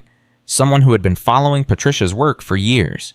Someone who was very, very interested in the family that had destroyed her. But that's a story for another time. For now, Rosa held her daughter close, looked at the family that had opened their hearts to her, and allowed herself to believe that maybe, just maybe, the nightmare was finally over. It wasn't, but she didn't know that yet. 3 weeks had passed since Patricia Sullivan put a bullet in her own head. 3 weeks of healing. 3 weeks of therapy sessions and sleepless nights and small, precious moments of progress. 3 weeks of learning how to be a family.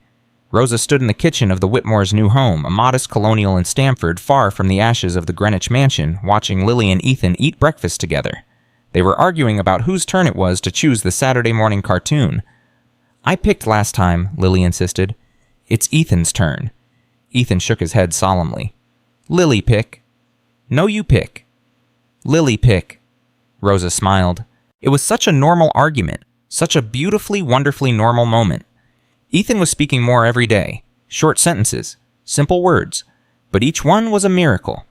The therapist said he was making remarkable progress, that children were resilient, that with enough love and patience he could fully recover. Rosa believed it. She had to believe it. Jonathan walked into the kitchen already dressed for work. He paused to kiss the top of Ethan's head, then Lily's, then, after a moment's hesitation, Rosa's cheek. Big day today, huh? He said, pouring himself a cup of coffee. The adoption hearing is at 2 o'clock. Rosa's heart fluttered. Today was the day. After weeks of paperwork, interviews, and background checks, the court would finally decide whether Lily could become a Whitmore. Nervous? Jonathan asked. Terrified. He smiled. Don't be. Our lawyers have been over everything 100 times. There's no reason for the judge to say no. But what if... Rosa. Jonathan put his hands on her shoulders. You saved my son. You risked your life for this family. No judge in the world is going to separate you from your daughter.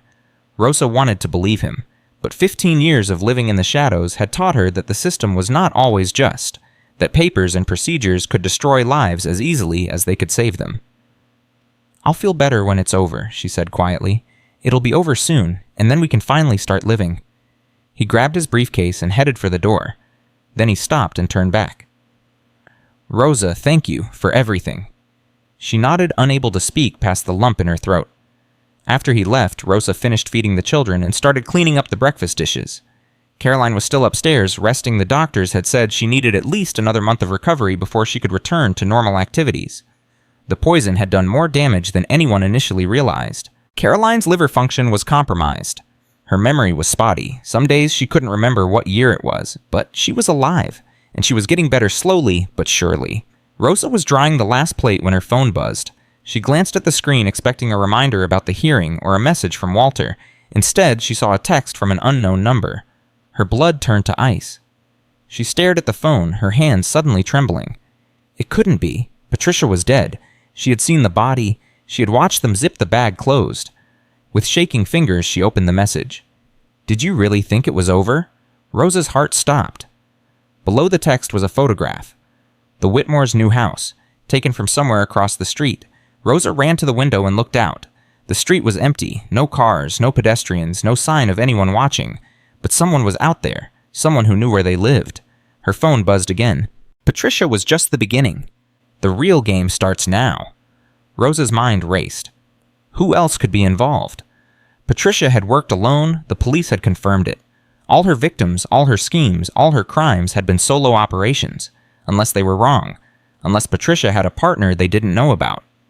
Rosa grabbed her phone and called Detective Morrison. Ms. Mendez, is everything all right?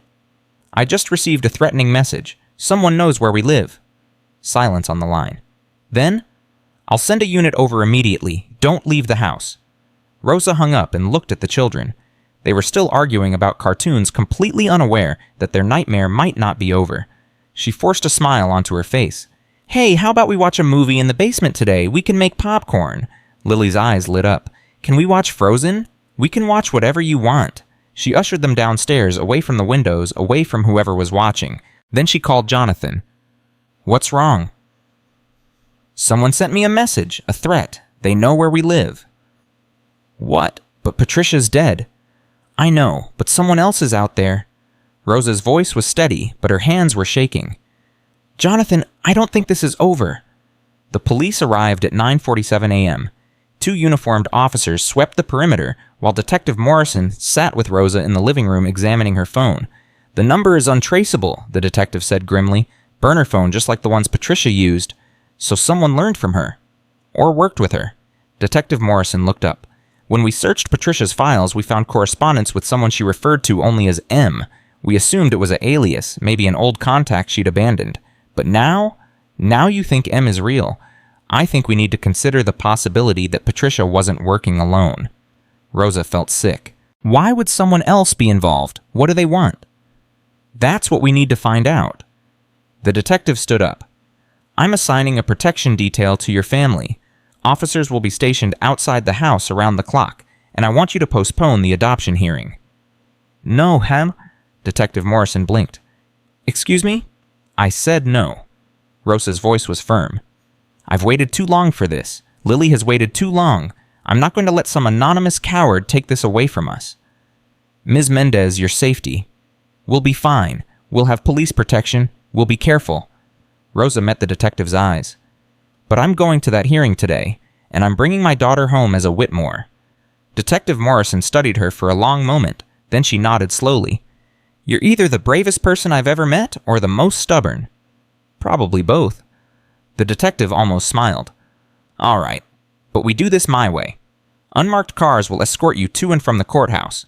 Officers will be positioned inside the building, and if anything seems wrong, anything at all, you get out immediately. Agreed?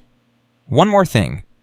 Detective Morrison pulled out a small device and handed it to Rosa. "Panic button. Press it, and every officer within a mile will know you're in trouble." Rosa took the device and slipped it into her pocket. "Thank you." "Don't thank me yet. We still don't know who we're dealing with." The courthouse was busier than Rosa expected. Lawyers in expensive suits rushed past, clutching briefcases and talking on phones. Families waited on benches, some nervous, some bored, all of them caught up in the slow machinery of justice. Rosa held Lily's hand as they walked through the metal detectors. Jonathan was beside her, Caroline in a wheelchair, pushed by Walter Ethan, perched on the old butler's lap. They looked like a family. An unusual one, maybe a cleaning lady, a billionaire, a recovering poisoning victim, and 2 traumatized children, but a family nonetheless. "Mama, why are we here?" Lily asked. Rosa knelt down to her daughter's level. "Remember how I told you the Whitmores want to adopt you? Today, a judge is going to make it official. You're going to have a new last name and a new family who will love you forever." Lily's eyes were serious. "But you'll still be my mama." "Always mi amor. Nothing will ever change that." Lily nodded. Then she looked at Ethan. "And Ethan will really be my brother." "Really and truly." A small smile crossed Lily's face. "Cool." They made their way to the courtroom and took their seats. Rosa could see the plainclothes officers positioned around the room, 2 by the door, 1 near the judge's bench, another in the gallery. She should have felt safe, protected. Instead, she felt like a mouse in a trap waiting for the cat to spring. The judge entered at 2:15 p.m. He was an older man with gray hair and sharp eyes, the kind of judge who had seen everything and was impressed by nothing. He reviewed the paperwork for several minutes, asking occasional questions of the lawyers making notes on a legal pad. Finally, he looked up. "Rosa Mendez." Rosa stood. "Yes, Your Honor." "I've reviewed the petition for adoption filed by Jonathan and Caroline Whitmore. I've also reviewed your immigration status and the circumstances that led to this arrangement." He paused. "Do you understand that by consenting to this adoption, you are not giving up your parental rights, that you will remain Lily's legal mother, with the Whitmores serving as adoptive parents?" "Yes, Your Honor." "And do you consent to this adoption freely and without coercion?" Rosa looked at Lily, at Ethan, at Jonathan and Caroline, at Walter, who had tears streaming down his weathered face. "Yes, Your Honor, I consent." The judge nodded. He turned to Jonathan. "Mr. Whitmore, do you and your wife pledge to provide for this child, to love her, to protect her, and to raise her as your own?" Jonathan stood. His voice was thick with emotion. "We do, Your Honor." "Then by the power vested in me by the state of Connecticut, I hereby approve this adoption petition. Lily Mendez is now legally Lily Mendez Whitmore. May this family find the happiness they deserve." He banged his gavel. It was done. Rosa felt tears streaming down her face. Lily threw herself into her arms, laughing and crying at the same time. "We did it, Mama. We did it. We did it, baby. We really did it." Jonathan and Caroline joined them, wrapping their arms around Rosa and the children in one big, messy, beautiful embrace. Walter was openly sobbing now, pulling out a handkerchief to wipe his eyes. For one perfect moment, everything was right with the world. Then Rosa's phone buzzed. She pulled it out, still smiling. Expecting a congratulatory message from Mrs. Chen or one of her old neighbors. Instead, she saw another text from the unknown number. "Congratulations. Enjoy it while it lasts." Below the text was a photograph. The courtroom, taken from somewhere inside the gallery. Rosa's head snapped up. She scanned the faces around her, searching for anyone suspicious, anyone out of place. A woman in the back row caught her eye. She was young, maybe 30, with dark hair pulled back in a ponytail. She wore ordinary clothes, carried an ordinary purse. There was nothing remarkable about her at all, except for her eyes. Cold, flat, dead. Rosa knew those eyes. She had seen them before, looking out of Patricia Sullivan's face. The woman smiled, a small, knowing smile. Then she stood up and walked out of the courtroom. Rosa pushed through the crowd, ignoring Jonathan's confused questions, ignoring the officers who tried to follow her. She burst through the courtroom doors into the hallway. Empty. She ran toward the exit, her heels clicking on the marble floor. The lobby. Empty. The front steps. Empty. The woman had vanished. Detective Morrison appeared at her side, breathing hard.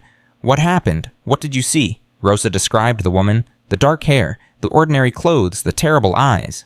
"She was right there in the courtroom. She took a picture. She's been watching us this whole time." Detective Morrison immediately began barking orders into her radio. Officers spread out across the courthouse searching for any sign of the mystery woman, but Rosa already knew they wouldn't find her. This woman was like Patricia. Careful, methodical, patient. She wouldn't be caught until she wanted to be caught. Let me stop here for a moment. I know what you're thinking. How much more can this family take? How many times can they be targeted, terrorized, threatened before they break? But here's what I want you to understand about Rosa Mendez. She had been through hell before. She had survived poverty, violence, the terror of crossing the border with nothing but the clothes on her back and a baby in her belly. She had built a life from nothing, loved fiercely, fought desperately for every good thing she had ever known. This woman, this mysterious M, thought she could break Rosa. She was wrong. The investigation moved quickly after that. Detective Morrison pulled every piece of evidence from the Patricia Sullivan case, looking for any connection to someone whose name started with M. 3 days later, she found it. "Margaret Sullivan," the detective said, spreading files across the Whitmore's kitchen table. "Patricia's younger sister." Rosa stared at the photograph. The resemblance was unmistakable, the same sharp features, the same calculating eyes, the same cold smile. Patricia had a sister. They were separated as children after their parents died.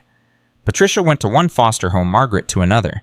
According to the records, they didn't reconnect until about 10 years ago.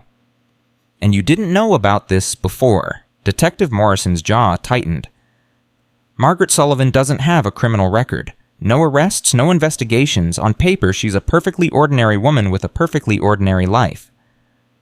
"But she's not ordinary." "No, she's not." The detective pulled out another file. "When we dug deeper, we found something interesting. Margaret Sullivan is a licensed psychologist. She specializes in childhood trauma." Rosa felt sick. "She's a therapist.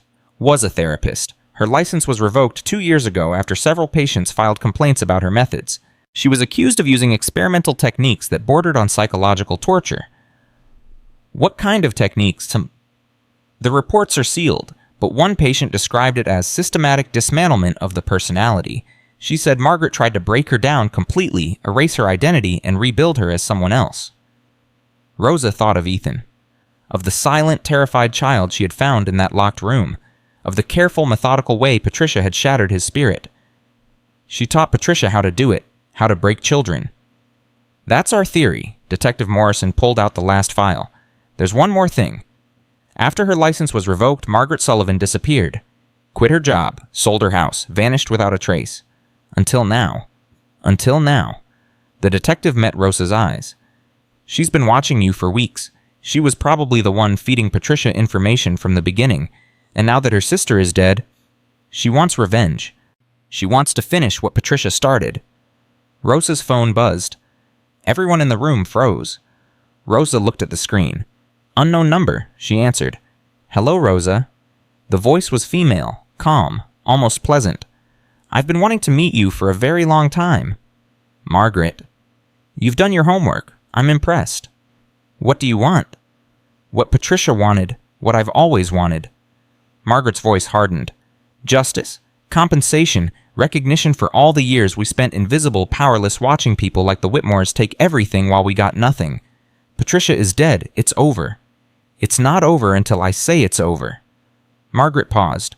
Patricia was brilliant, but she was impatient. She moved too fast, got too confident. I won't make the same mistake. The police know who you are. They're looking for you. Let them look. They won't find me until I'm ready to be found. Margaret's voice dropped to a whisper. But you, Rosa, you, I can find any time I want. You and your beautiful daughter, and that broken little boy who still calls your name in his sleep. Rosa's grip tightened on the phone. If you come near my family... What? You'll stop me like you stopped Patricia. Margaret laughed softly.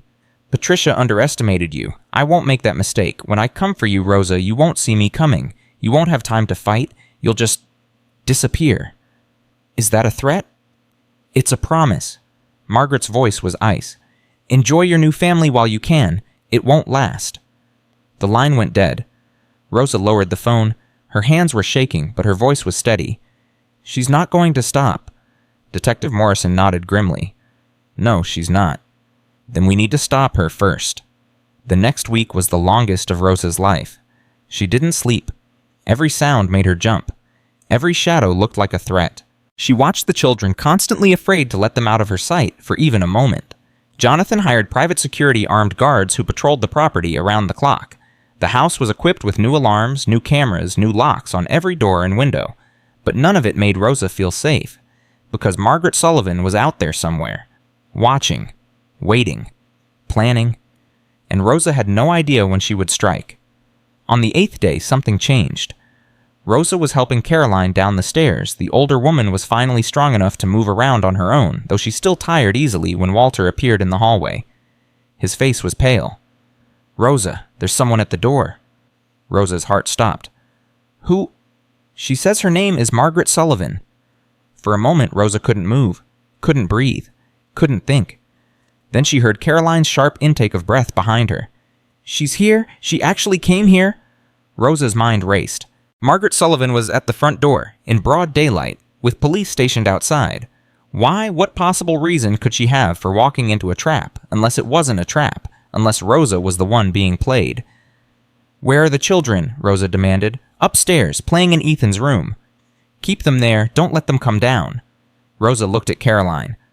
Stay with Walter. Call the police. Rosa, wait. But Rosa was already moving. She walked to the front door, her heart pounding in her chest. Through the window, she could see the armed guards converging on the porch. She could see the unmarked police car parked across the street.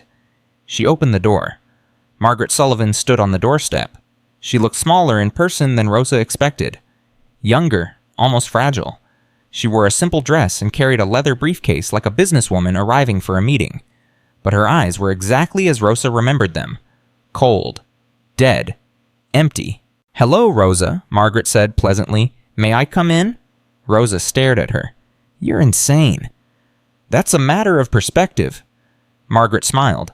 I know there are police outside. I know you have guards. I know I could be arrested the moment I step through that door. Then why are you here? Because I wanted you to see my face, to know exactly who's coming for you. Margaret's smile faded. And because I wanted to give you a chance. A chance for what? To leave. Take your daughter and disappear. Go back to wherever you came from and never look back.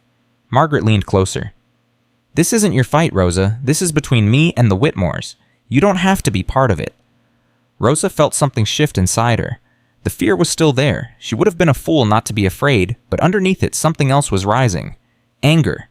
You think I'm gonna run? I think you're smart enough to recognize when you're outmatched. And I think you're wrong.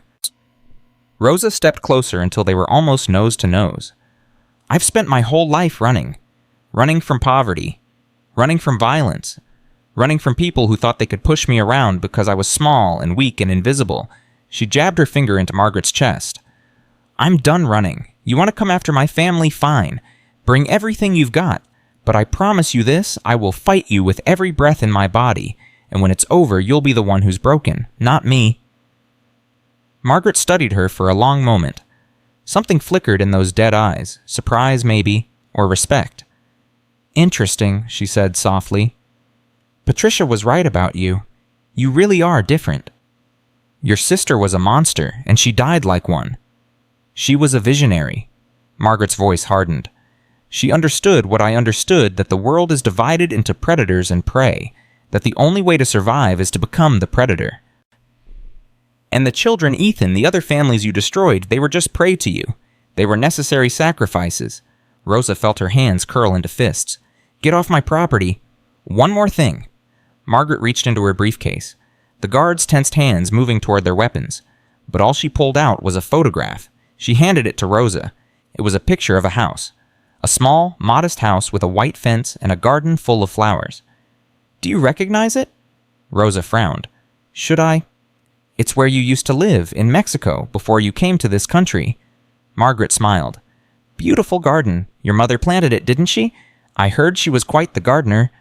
Rosa's blood turned to ice. My mother is dead.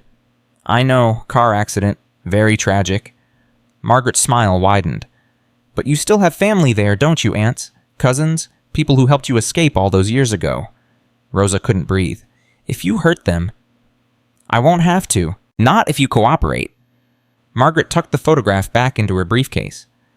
Think about what I said, Rosa. Think about all the people who could get hurt because of your stubbornness. She turned and walked down on the porch steps. The guards moved to stop her, but Detective Morrison's voice crackled over the radio. Let her go. We're tracking her. Don't engage. Margaret reached the sidewalk, turned, and looked back at Rosa. I'll be seeing you soon. Then she walked away. Rosa stood in the doorway, shaking with rage and fear, and something she couldn't name. She had thought this was about revenge, about Patricia, about the Whitmores. But Margaret Sullivan didn't want revenge. She wanted to own Rosa, to control her, to make her another piece on the chessboard, and she was willing to destroy everything Rosa loved to do it. That night, Rosa made a decision.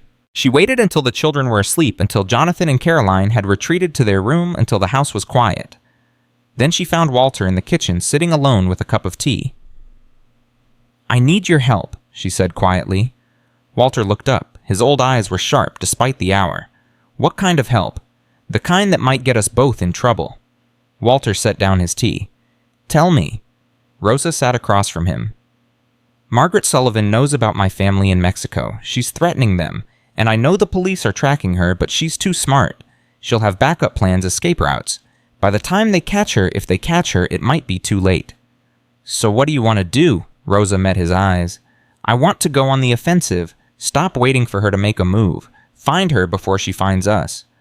Walter was quiet for a long moment. That's dangerous.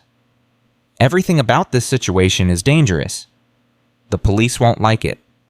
The police can't protect everyone I love. They can't be in Mexico and Connecticut at the same time. Rosa leaned forward. But I know people, Walter. People who work in the shadows. People who owe me favors. If I can find out where Margaret's hiding, who she's working with, what her plans are, you can take her down before she strikes. Exactly. Walter studied her face. The same way he had studied her when she first arrived at the Whitmore mansion all those weeks ago, like he was measuring her, weighing her. Then he nodded slowly. I know people too, people from my past who can find information that the police can't. But Rosa... He leaned forward. If we do this, we're crossing a line. We can't go back. I know. You could lose everything. Your new family, your citizenship, your freedom. I know. Rosa's voice was steady. But if I don't do something, I'll lose it all anyway. At least this way I have a chance. Walter was quiet. Then he reached into his pocket and pulled out an old flip phone. There's a man in Brooklyn, goes by the name of Vincent. He used to work for people who made problems disappear. Walter handed her the phone. Call him. Tell him Walter Chen sent you. He'll help. Rosa took the phone. "Thank you, Walter." "Don't thank me yet." The old butler's eyes were sad. "I just hope we're not making a terrible mistake." Rosa pocketed the phone and stood up. "Even if we are, it's better than doing nothing." She walked out of the kitchen, her mind already racing with plans. Margaret Sullivan thought she was the predator and Rosa was the prey. She was about to learn how wrong she was. The hunt was on. Vincent Del Marco was not the kind of man Rosa would normally associate with. He was 63 years old, with silver hair slicked back and scars on his knuckles that told stories he never shared. When Rosa met him at a diner in Brooklyn at 6 a.m., he was drinking black coffee and reading the obituaries. "Walter Chen's friend," he said without looking up. "Sit." Rosa slid into the booth across from him. "I need to find someone." "Everyone needs to find someone?" Vincent finally looked at her, his eyes sharp and assessing. "The question is what happens when you find them most—" "That depends on what I learn." Vincent smiled a thin, humorless expression. "Walter said you were interesting. He didn't say you were careful with your words." He set down his coffee. "Tell me about this person you're looking for." Rosa told him everything. Patricia Sullivan, the abuse, the fire, Margaret, the threats, the photograph of her family's home in Mexico. Vincent listened without interrupting. When she finished, he was quiet for a long moment. "Margaret Sullivan," he said slowly. "I've heard that name before." Rosa leaned forward. "Where?" "About 5 years ago, a client came to me looking for protection. She was a therapist, said one of her colleagues had been running experiments on patients, messing with their minds, breaking them down and rebuilding them as something else. That's Margaret. The colleague's name was Margaret Sullivan. My client wanted to blow the whistle, but she was scared. She said Margaret had connections, people who could make problems disappear." Vincent paused. 2 weeks after she came to me, she died in a car accident. Rosa's blood ran cold. "Margaret killed her. I could never prove it, but yeah." Vincent's jaw tightened. "I've been waiting 5 years for a chance to take that woman down." "Then help me." Vincent studied her for a long moment. Then he pulled out a phone and made a call. "It's me. I need everything you can find on Margaret Sullivan. Former psychologist license revoked 2 years ago. Sister named Patricia deceased." He paused. "Yeah, I know who's asking. Consider it a personal favor." He hung up and looked at Rosa. "My people will have something within 48 hours. In the meantime, go home. Stay with your family. Don't do anything stupid. And when you find her, then we'll have a conversation about what comes next." Rosa nodded and stood to leave. "One more thing." Vincent's voice stopped her. "This woman Margaret, she's not like her sister. Patricia was a hammer, direct, brutal. Margaret is a scalpel. She'll cut you 100 times before you even feel the first wound." "I'll keep that in mind." "Do that, because if you underestimate her, you won't get a second chance." Rosa drove back to Connecticut with Vincent's words echoing in her head. A scalpel, 100 cuts, no second chances.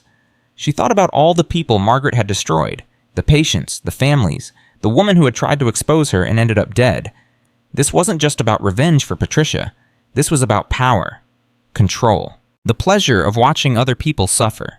Margaret Sullivan was a predator, and predators didn't stop until they were stopped. Rosa pulled into the driveway at 9:30 a.m. The house looked peaceful in the morning light. Normal. Safe. But Rosa knew better. She found Jonathan in the kitchen feeding Ethan his breakfast. The little boy was actually scooping oatmeal into his mouth with enthusiasm, babbling about a dream he'd had. "Ro, I dreamed about dinosaurs, big ones." Rosa smiled, her heart aching with love for this child who had come so far. Were they scary dinosaurs? No, they were nice. They gave me rides. That sounds like a wonderful dream. Jonathan looked up, concern in his eyes. Where were you? I woke up and you were gone. I had something to take care of. What kind of something? Rosa hesitated. She hadn't told Jonathan about Vincent about her plan to go on the offensive. She wasn't sure how he would react. Rosa, Jonathan's voice was firm. No more secrets. Not after everything we've been through. He was right. She knew he was right. I went to see someone. A man who might be able to help us find Margaret before she finds us. Jonathan's expression darkened. What kind of man? The kind who knows how to find people who don't want to be found. You mean a criminal? I mean someone who can do what the police can't. Jonathan was quiet for a long moment. Rosa watched emotions play across his face, fear, anger, frustration, and something else. Understanding. "I should be furious with you," he said finally. "I know. You went behind my back, made decisions that affect all of us without consulting anyone. I know. But you did it to protect us, to protect Ethan and Lily." He met her eyes. "So I'm not furious. I'm grateful." Rosa felt tears prick her eyes. "I couldn't just wait for her to strike. I couldn't watch my family live in fear." Neither could I. Jonathan reached across the table and took her hand. "Whatever you need, whatever this costs, I'm with you. We're in this together." Rosa squeezed his hand. "Thank you." Ethan looked up from his oatmeal, watching them with curious eyes. "Daddy's sad." Jonathan smiled, reaching over to ruffle his son's hair. "No, buddy, Daddy's not sad. Daddy's just very, very lucky." "Are you still with me?"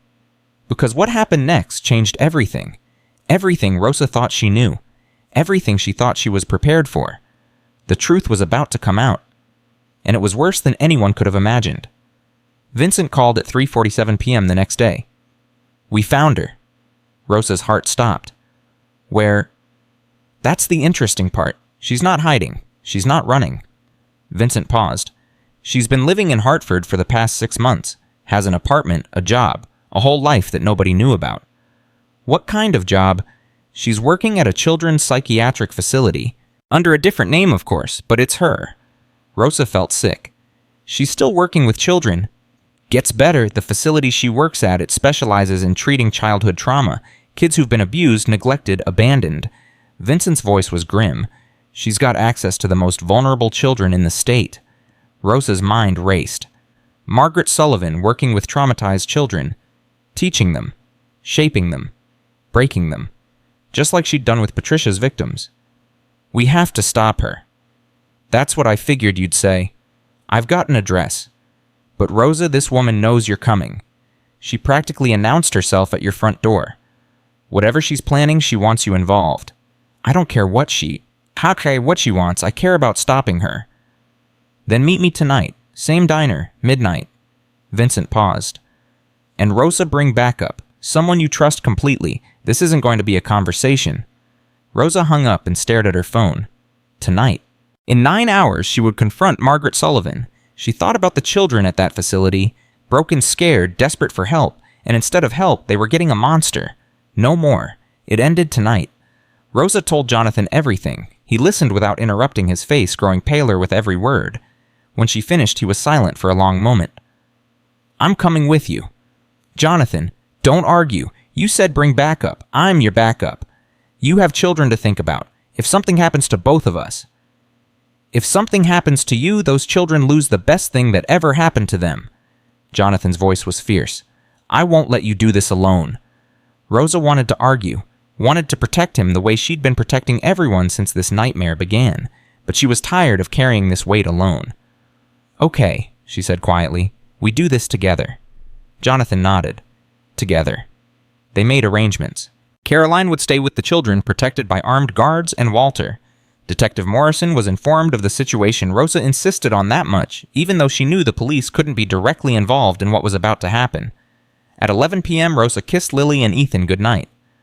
"Mama, where are you going?" Lily asked, her eyes worried. "I have to take care of something important, mi amor, but I'll be back before you wake up." "Promise." Rosa hesitated. She never made promises she wasn't sure she could keep, but looking at her daughter's face, she knew there was only one answer. "I promise." She kissed Lily's forehead, then Ethan's. The little boy grabbed her hand. "Roro, come back," he said solemnly. "Ethan, wait." Rosa's heart broke and healed at the same time. "I'll come back, baby. I'll always come back." She walked out of the room, and Jonathan was waiting in the hallway. "Ready?" Rosa took a deep breath. "Let's end this." The drive to Brooklyn took 2 hours. Rosa and Jonathan didn't speak much. There wasn't much to say. They both knew what they were walking into. They both knew there was no guarantee they would walk out. Vincent was waiting at the diner, but he wasn't alone. 2 men sat with him, both of them hard-faced and silent. They looked like the kind of people who had seen things no one should see and done things no one talked about. "This is Marco and Santos," Vincent said. "They're going to help us get into the facility."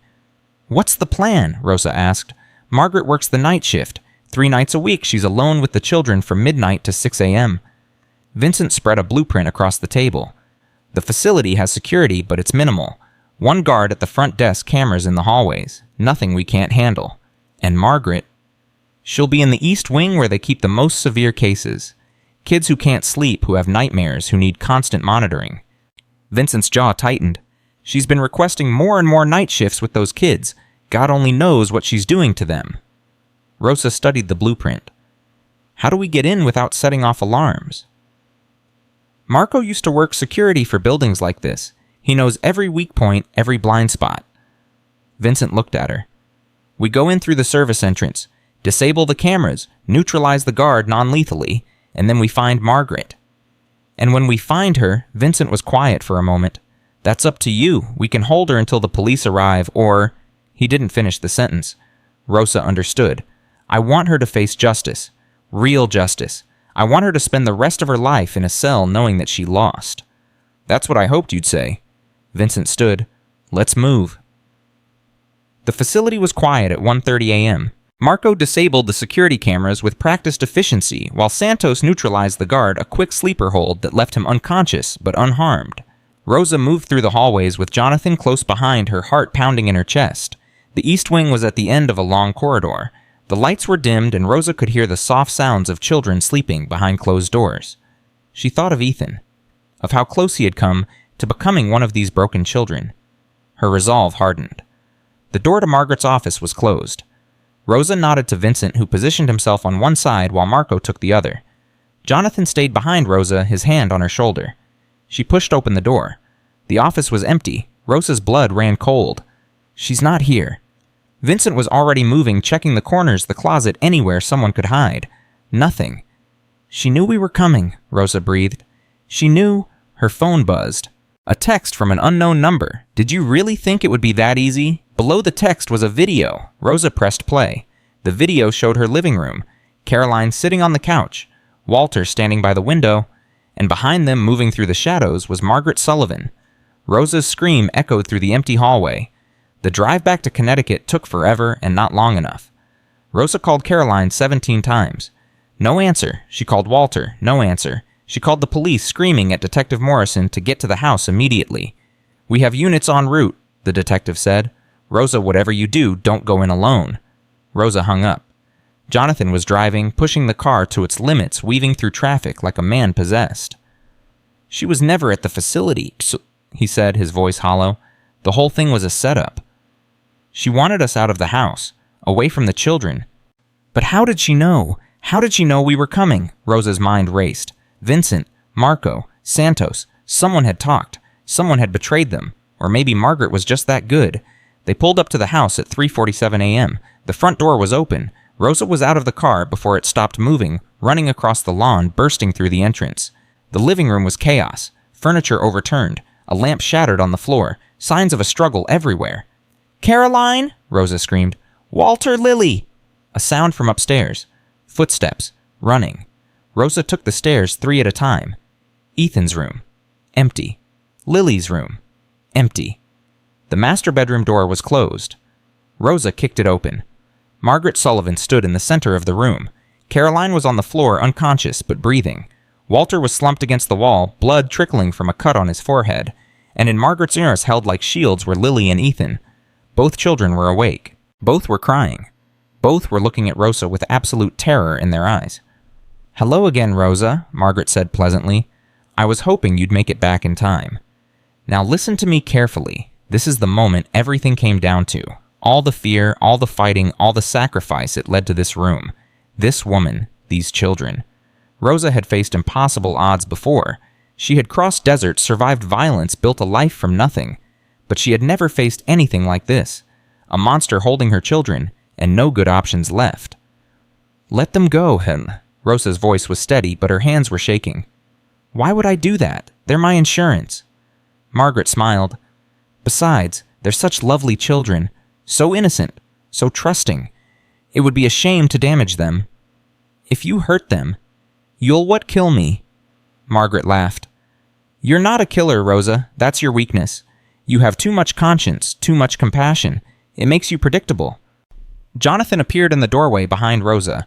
The police are on their way. You can't escape. I don't want to escape. Margaret's eyes glittered. I want what I've always wanted. Control, recognition, the chance to finish what Patricia started. Patricia's dead. Patricia was my masterpiece. I created her, shaped her, taught her everything she knew.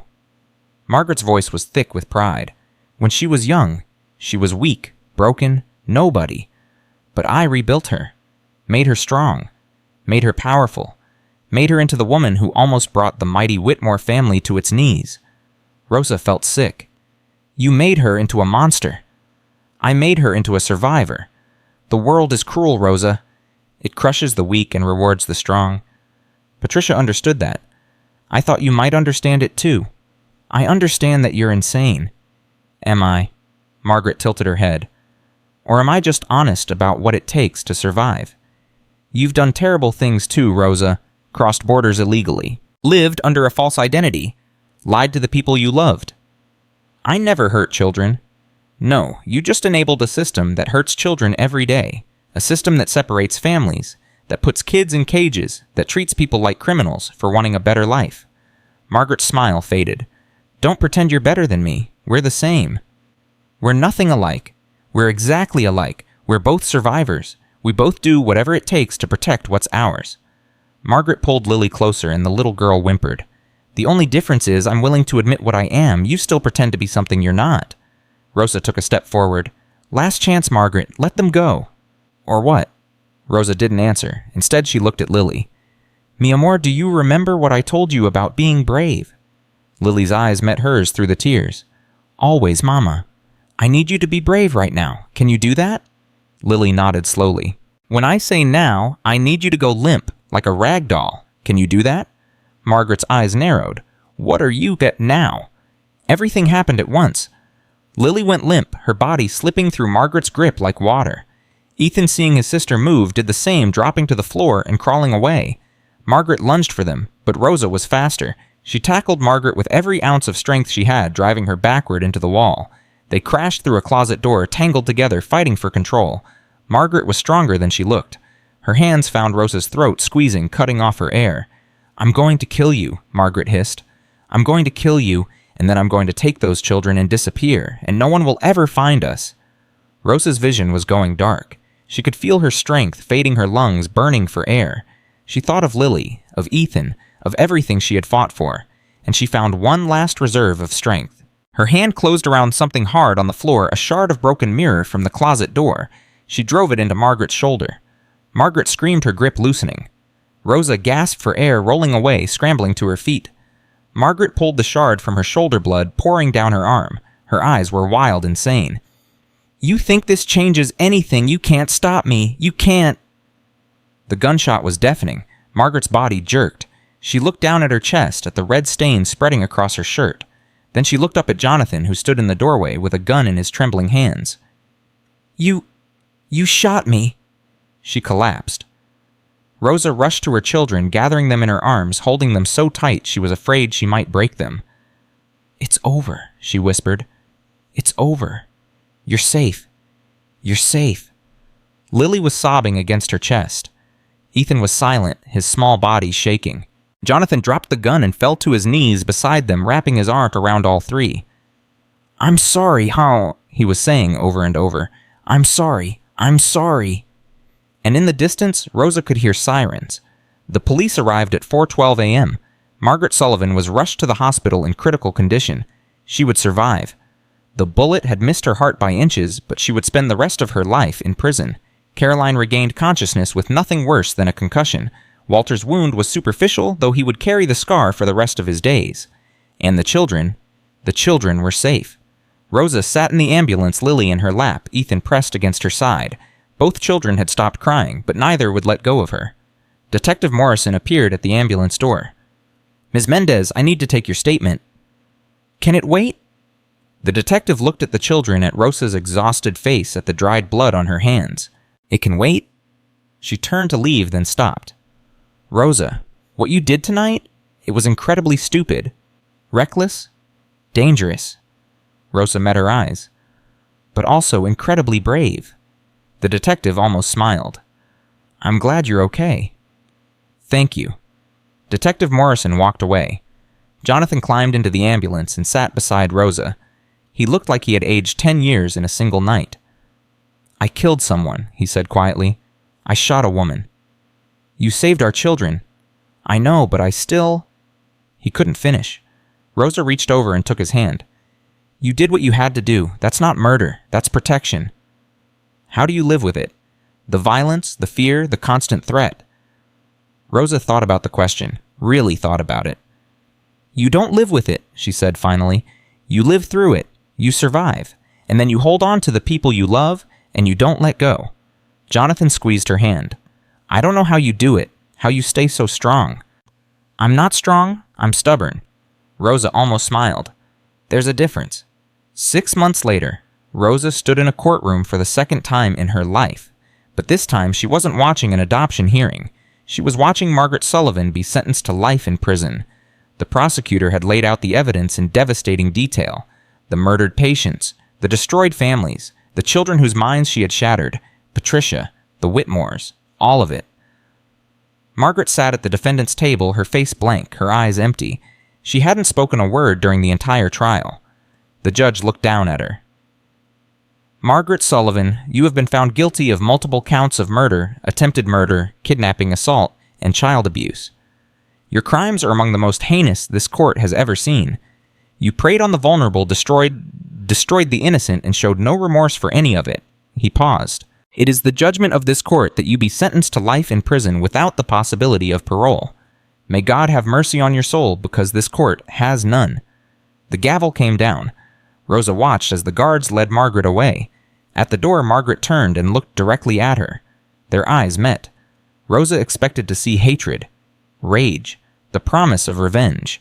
Instead, she saw something she hadn't expected. Defeat. Margaret Sullivan had lost, and she knew it. Rosa held her gaze until the door closed. Then she turned and walked out of the courtroom. Jonathan was waiting in the hallway, Lily and Ethan beside him. "Is it over, Mama?" Lily asked. Rosa knelt down and took her daughter's face in her hands. "Yes, mi amor, it's finally over." Ethan tugged at her sleeve. "Ro, go home now." Rosa smiled, her eyes filling with tears. "Yes, baby, we're going home." 1 year later, Rosa stood in the garden of their new house. It was nothing like the Whitmore mansion. Small, modest, a simple colonial on a quiet street where the neighbors waved and the children played in the yards, and nobody cared about money or power or status. It was perfect. Lily ran past, chasing Ethan across the lawn. Both children were laughing, their faces bright with joy. Ethan was almost unrecognizable from the silent, terrified boy Rosa had found in that locked room 2 years ago. He talked constantly now, full of questions and observations and stories that went on forever. His therapist said he had made a remarkable recovery. Rosa knew the truth. He had made a remarkable choice, the choice to live. To trust, to love again. They all had. Jonathan appeared beside her, slipping his arm around her waist. "What are you thinking about?" "Everything. Nothing." Rosa leaned into him. "How lucky we are." "Luck had nothing to do with it. You made this happen. You fought for this family when no one else would." "We fought for it. Together." Jonathan kissed the top of her head. Together. Caroline joined them on the porch, moving slowly but steadily. Her recovery had taken longer than expected, but she was stronger now than she had been before the poisoning, stronger in ways that mattered. "Walter called," she said. "He's bringing dinner. Said something about teaching Ethan to play chess afterward." Rosa smiled.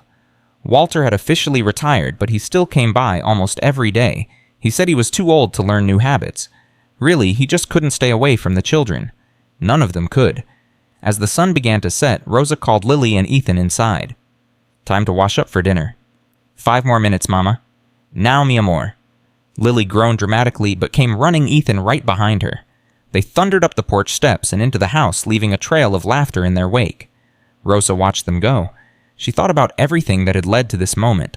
The fear, the violence, the impossible odds, the moments when she had wanted to give up, to run, to disappear. She thought about Patricia Sullivan, who had tried to break a little boy's spirit. She thought about Margaret Sullivan rotting in a prison cell for the rest of her life. And she thought about herself, a cleaning lady, an immigrant, a mother who had risked everything to save a child who wasn't her own. She had been invisible her whole life, overlooked, underestimated, dismissed. But she had never been weak. Jonathan took her hand, ready to go inside. Rosa looked at the house, at the warm light spilling from the windows, at the silhouettes of her children moving past the curtains. "Yes," she said, "I'm ready." They walked inside together, closing the door on the darkness behind them. The nightmare was over. The healing had begun. And for the first time in her life, Rosa Mendez was exactly where she belonged. Home. Let me leave you with something. This story began with a scream that never came. A little boy standing in the corner of his room, too terrified to make a sound. A child whose voice had been stolen by cruelty and abuse. But Ethan Whitmore found his voice again. He found it because one woman refused to look away, because one cleaning lady decided that some things were worth fighting for even when the cost might be everything. Rosa Mendez didn't have money. She didn't have power. She didn't have status or connections or any of the things that are supposed to matter in this world. All she had was courage, compassion, and the stubborn, unshakable belief that every child deserves to be protected. That was enough. It's always enough.